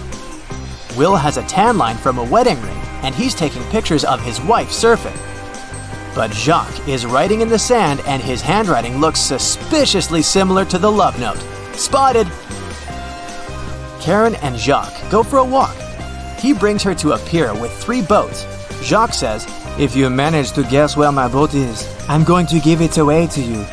Can you help Karen find the right answer?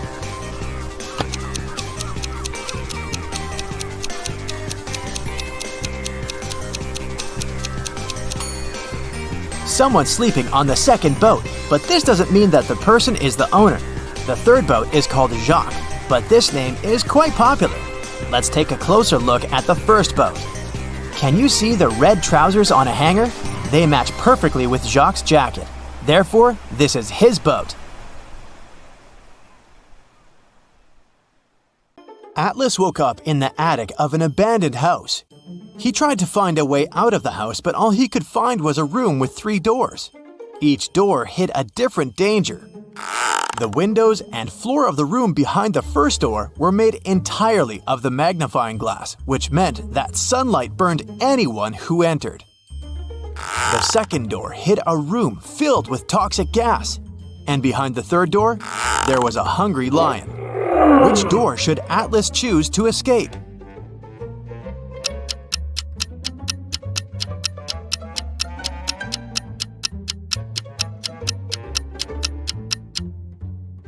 He should wait for the night to fall and walk through the first door. Sarah accidentally pulled a lever in a science lab and set free a group of mutant zombies. There were 4 people inside, and they needed to escape before the zombies caught up with them. They had 17 minutes to cross the bridge. Sarah was the fastest one. She could cross it in 1 minute. Lab assistant Dawn could get to the other side in 2 minutes. But the janitor and the professor needed 5 and 10 minutes to cross the bridge. How can they get to the other side if the bridge can only hold 2 people at a time? And each group needs to carry the only lantern they have to illuminate the way.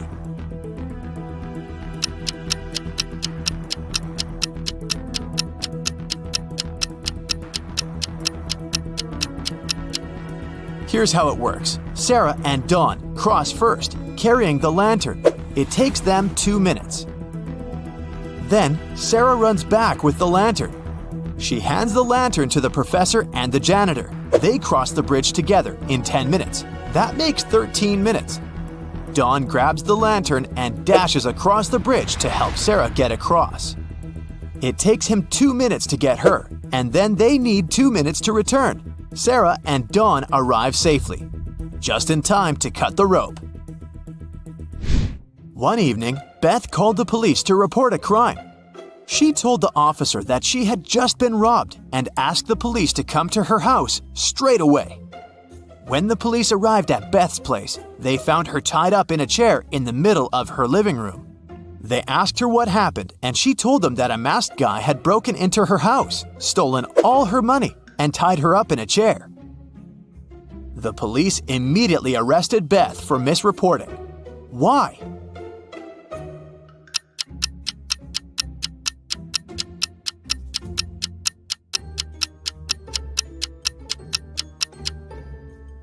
Because if she had been tied up, she wouldn't have been able to call the police. She most likely made the whole thing up. Sydney told her mom that her gymnastics team would go to a sports camp for the weekend. She asked her mom to help her pack a bag for her trip. Her mother packed everything she thought her daughter would need. When Sydney came back, she told her mother all about the trip. But at one point during the conversation, she asked why her mom hadn't packed a toothbrush. The mother immediately knew Sydney was lying about where she had really been on that weekend. How did she figure it out?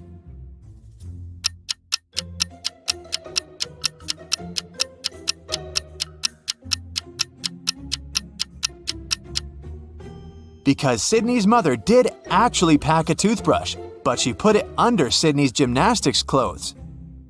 If Sydney had really gone to the camp, she would have used the clothes and found the toothbrush. Susan can't remember who her husband is. Can you help her figure it out?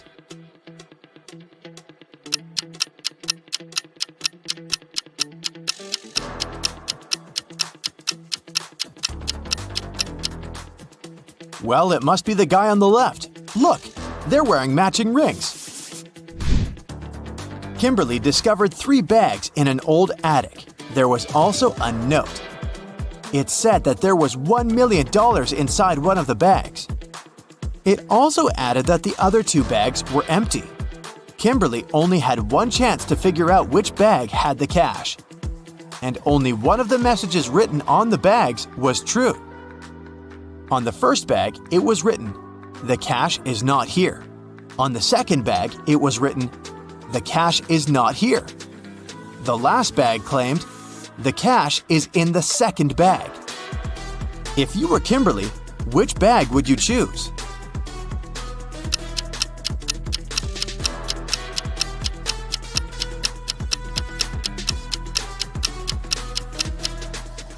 You should choose the first bag. If only one of the inscriptions is true, then the money can't be in the second or third bag.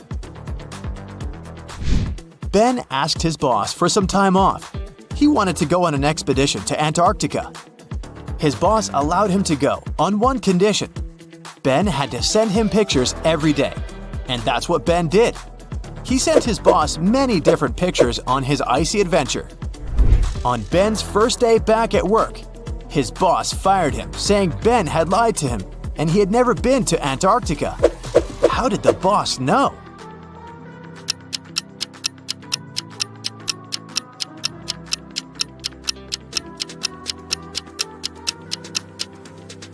Take a closer look at these pictures. There aren't any palm trees in Antarctica, are there? It looks like Ben went to the seaside and forgot to remove the palms from his pictures. Becca came back after a 2-week vacation in Egypt. During her trip, she bought a beautiful emerald and wanted to show it off to some of her friends. She threw a party just for her closest friends, but the next day, she noticed that the emerald was gone. Becca immediately called a detective and asked him to help her find the thief. She showed him some of the pictures she had taken the night before. The detective took a quick look at the photos and almost immediately realized who had done it. Take a look at these pictures. How did the detective find the culprit?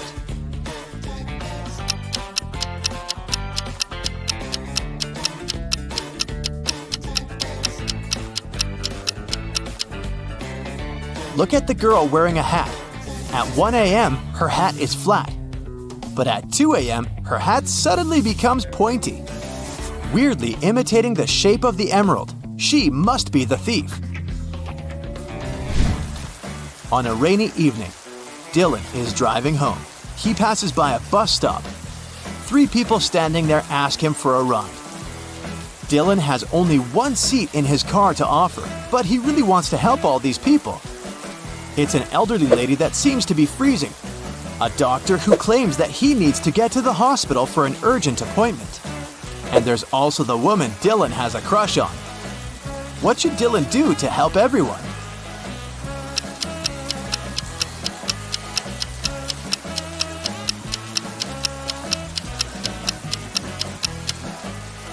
Dylan can offer the doctor to borrow his car, but he should also ask him to drive the elderly lady home first. As for the guy himself, he can wait at the bus stop with the girl he has a crush on until the doctor comes back and returns his car. Lily was the manager of a men's clothing store. She was walking around the store when she noticed that a pair of expensive green pants was missing. She went over to the fitting rooms to check if someone had left the pants there. Instead, she saw 3 men getting ready to leave the store. Lily immediately understood who had stolen the pants. Take a look at this image and check if you can figure out which man is the thief.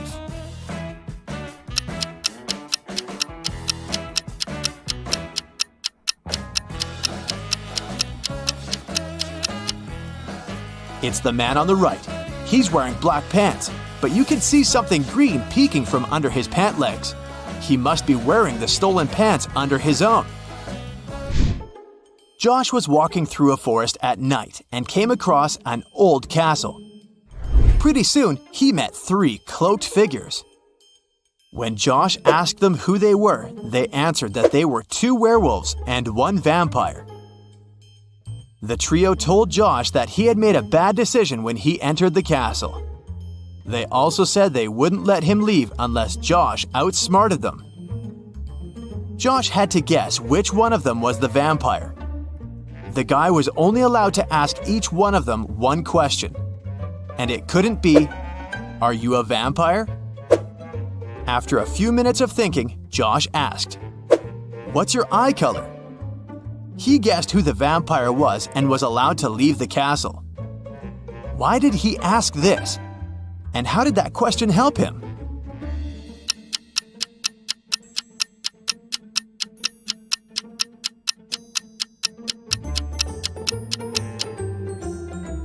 Vampires don't reflect in mirrors and don't appear in photos, so the vampire probably wouldn't know what color their eyes are. Jenny and Ben were about to get married. They wanted to book a hotel for their wedding ceremony in the party, so they went to a wedding planner to look at some options. She told them only 3 hotels were available for the day they wanted and showed them the pictures. Which one should they choose?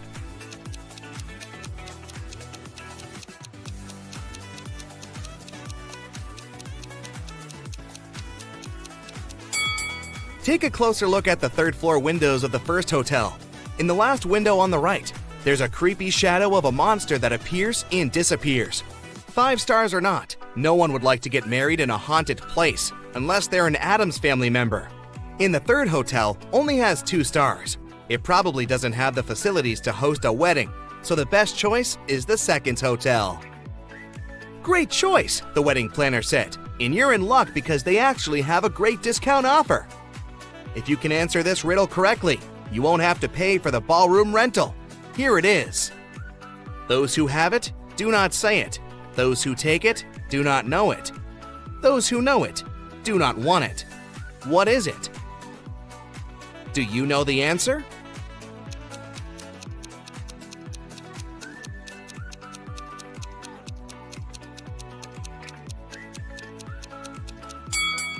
It's fake money. The next day, Ben and Jenny went to the hotel to pick the best ballroom for their party. The hotel manager took them to 3 different rooms where they could host everything, from the ceremony itself to the dinner and after party. Which one should they pick?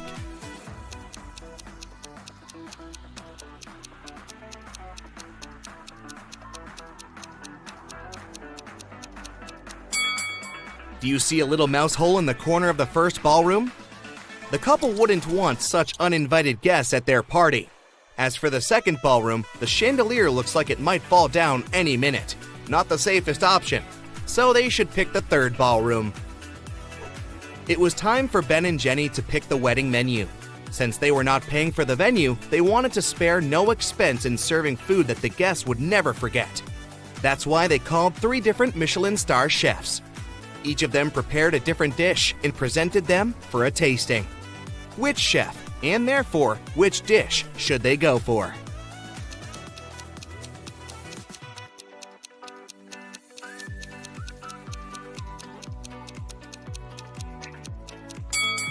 Even though the dish the second chef made looks perfectly fine, do you see a rat's tail hanging from his chef's hat? There must be some ratatouille situation going on there. So that's a pass.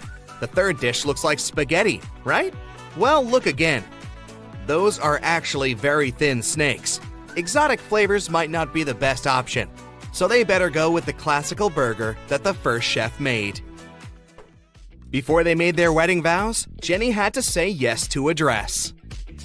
So, she went to a couture store to check their wedding gown collection. She explained to the designer the style of the dress she wanted for her ceremony. The designer said he had just the perfect gown for her and would bring it to her if she answered his riddle correctly. He asked, if a gown takes an hour to dry, how many hours will it take 6 dresses to dry?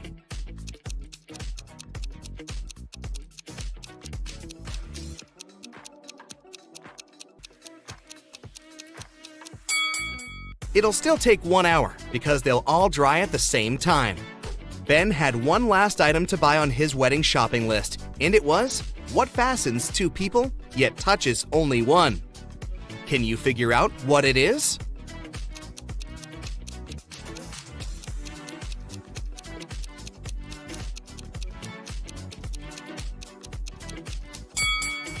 It's a wedding ring, of course. Ben headed to a jewelry store to get something blue for his bride. The store owner showed him 3 different wedding rings with blue gemstones. Which one should he buy?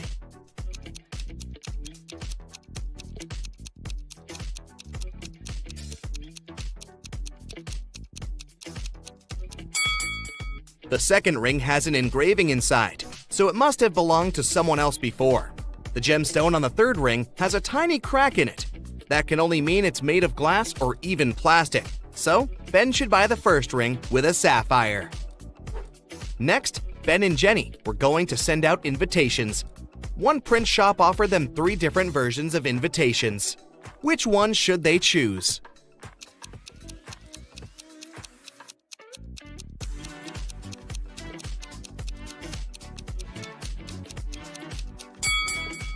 Do you remember the name of the hotel they booked? It was Sunrise Lodge, but the first invitation says Sunset Lodge. So this one won't do. And on the third invitation, their names are printed as Benny and Jen. That's not our couple, so they should choose the second invitation. Before the wedding, 3 of their friends paid them a visit. One of them brought a painting as a wedding gift, but all 3 claimed that they were the artist who had created it. 2 of them must be lying. Can you figure out who the actual artist is?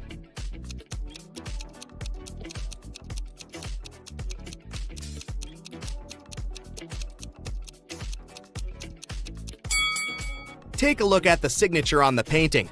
It says Denise. Now look at the third friend's necklace. It has the letter D, so she must be Denise, the artist who painted the painting. It was finally the day of the wedding, and Ben and Jenny's guests started to arrive. However, the hotel security spotted 3 suspicious-looking people who could be uninvited. Take a look at these 3 guys. Can you tell which one is not supposed to be at the wedding?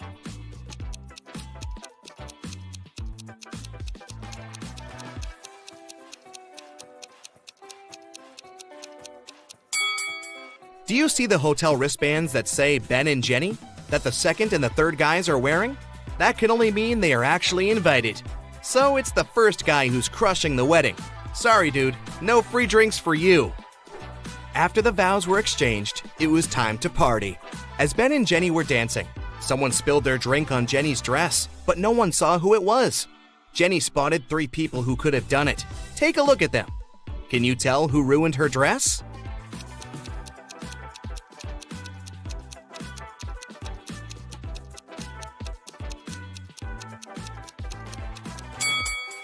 The first guy has spots on his shirt that resemble stains from the spilled drink, but they are actually part of the pattern, so it can't be him.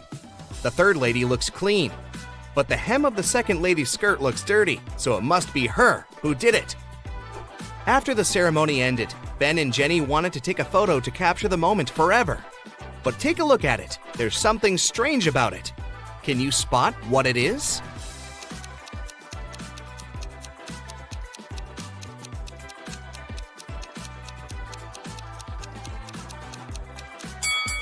Can you see a woman hiding behind the trees watching them?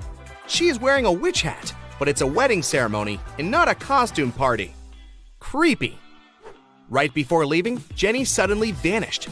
Then the witch suddenly appeared in front of Ben and said, "You may only kiss the bride if you figure out with whom you really tied the knot. Ha ha!" Then 2 Jennies appeared in front of Ben. Can you tell which one is his real wife?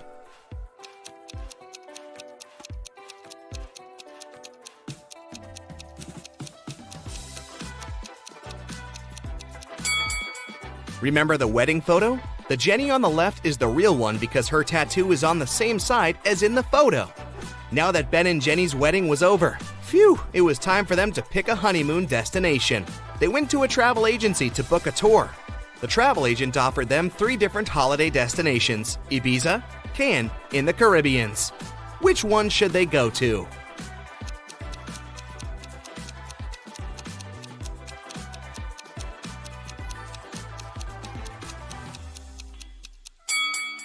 Have you noticed the weather forecast on TV in the office? It states that the weather in Ibiza is going to be windy in the upcoming days, and in Cannes, it's going to be rainy. So they should pick the Caribbean and enjoy the sun. The travel agent said she could upgrade their plane tickets to business class for free. It would be her wedding gift to them. But they had to crack this riddle. What can travel around the world while staying in a corner?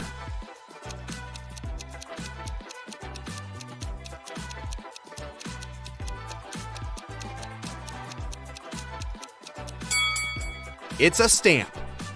Atlas woke up in the attic of an abandoned house. He tried to find a way out of the house, but all he could find was a room with 3 doors. Each door hid a different danger. The windows and floor of the room behind the first door were made entirely of the magnifying glass, which meant that sunlight burned anyone who entered. The second door hid a room filled with toxic gas. And behind the third door, there was a hungry lion. Which door should Atlas choose to escape?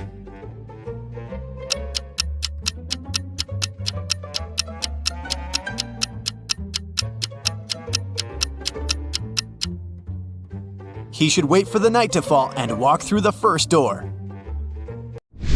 Sarah accidentally pulled a lever in a science lab and set free a group of mutant zombies. There were 4 people inside, and they needed to escape before the zombies caught up with them. They had 17 minutes to cross the bridge. Sarah was the fastest one. She could cross it in 1 minute. Lab assistant Dawn could get to the other side in 2 minutes. But the janitor and the professor needed 5 and 10 minutes to cross the bridge. How can they get to the other side if the bridge can only hold 2 people at a time? And each group needs to carry the only lantern they have to illuminate the way.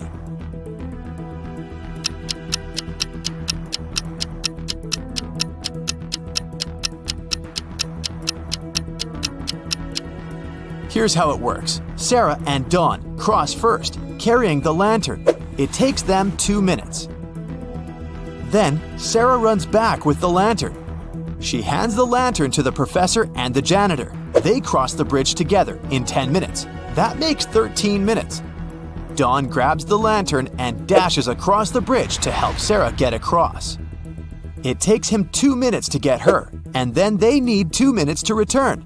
Sarah and Dawn arrive safely, just in time to cut the rope. One evening, Beth called the police to report a crime. She told the officer that she had just been robbed and asked the police to come to her house straight away.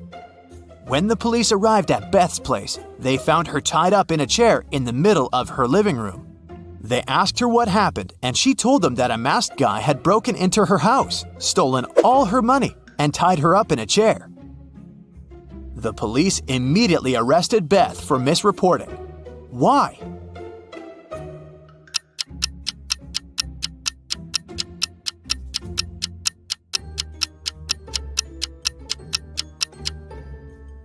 because if she had been tied up, she wouldn't have been able to call the police. She most likely made the whole thing up. Sydney told her mom that her gymnastics team would go to a sports camp for the weekend. She asked her mom to help her pack a bag for her trip. Her mother packed everything she thought her daughter would need. When Sydney came back, she told her mother all about the trip. But at one point during the conversation, she asked why her mom hadn't packed a toothbrush. The mother immediately knew Sydney was lying about where she had really been on that weekend. How did she figure it out?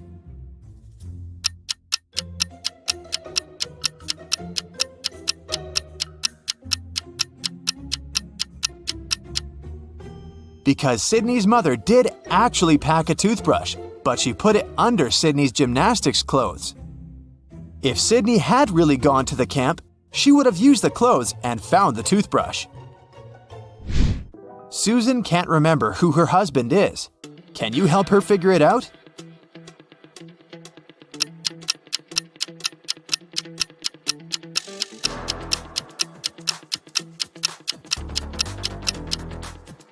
Well, it must be the guy on the left. Look, they're wearing matching rings. Kimberly discovered 3 bags in an old attic. There was also a note. It said that there was $1 million inside one of the bags. It also added that the other 2 bags were empty. Kimberly only had one chance to figure out which bag had the cash. And only one of the messages written on the bags was true. On the first bag, it was written, "The cash is not here." On the second bag, it was written, "The cash is not here." The last bag claimed, "The cash is in the second bag." If you were Kimberly, which bag would you choose?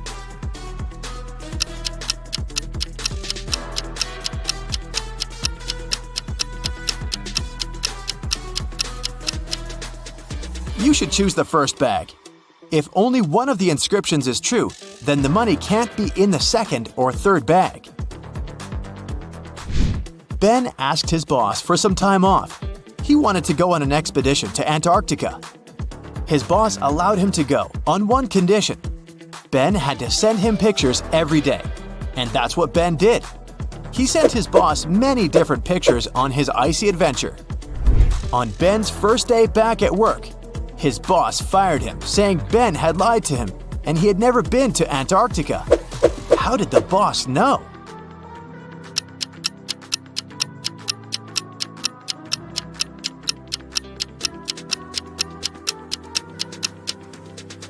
Take a closer look at these pictures. There aren't any palm trees in Antarctica, are there? It looks like Ben went to the seaside and forgot to remove the palms from his pictures. Becca came back after a 2-week vacation in Egypt. During her trip, she bought a beautiful emerald and wanted to show it off to some of her friends. She threw a party just for her closest friends, but the next day, she noticed that the emerald was gone. Becca immediately called a detective and asked him to help her find the thief. She showed him some of the pictures she had taken the night before. The detective took a quick look at the photos and almost immediately realized who had done it. Take a look at these pictures. How did the detective find the culprit?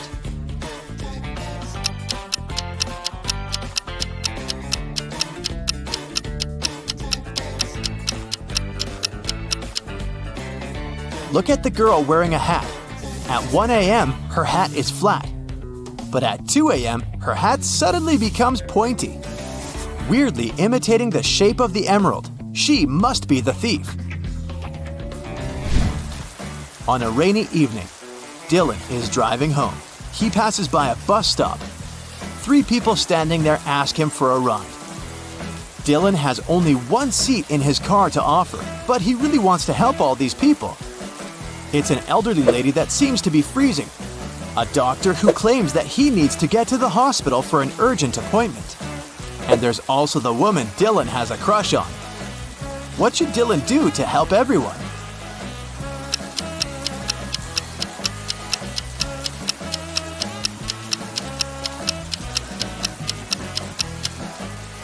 Dylan can offer the doctor to borrow his car, but he should also ask him to drive the elderly lady home first.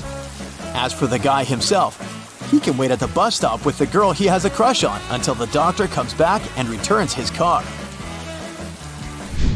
Lily was the manager of a men's clothing store. She was walking around the store when she noticed that a pair of expensive green pants was missing. She went over to the fitting rooms to check if someone had left the pants there.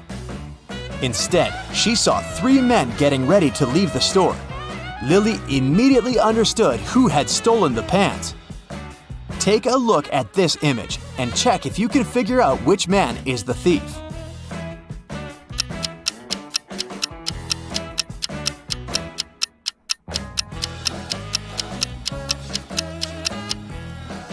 It's the man on the right. He's wearing black pants, but you can see something green peeking from under his pant legs. He must be wearing the stolen pants under his own. Josh was walking through a forest at night and came across an old castle.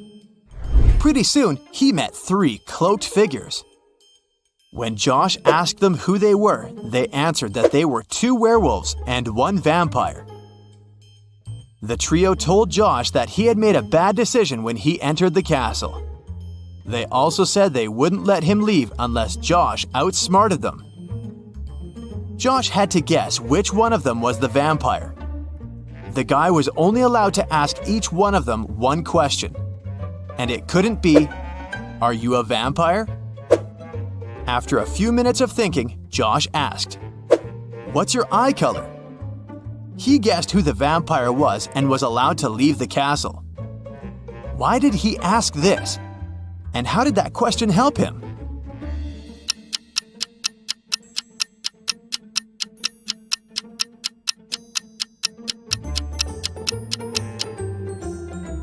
Vampires don't reflect in mirrors and don't appear in photos. So the vampire probably wouldn't know what color their eyes are.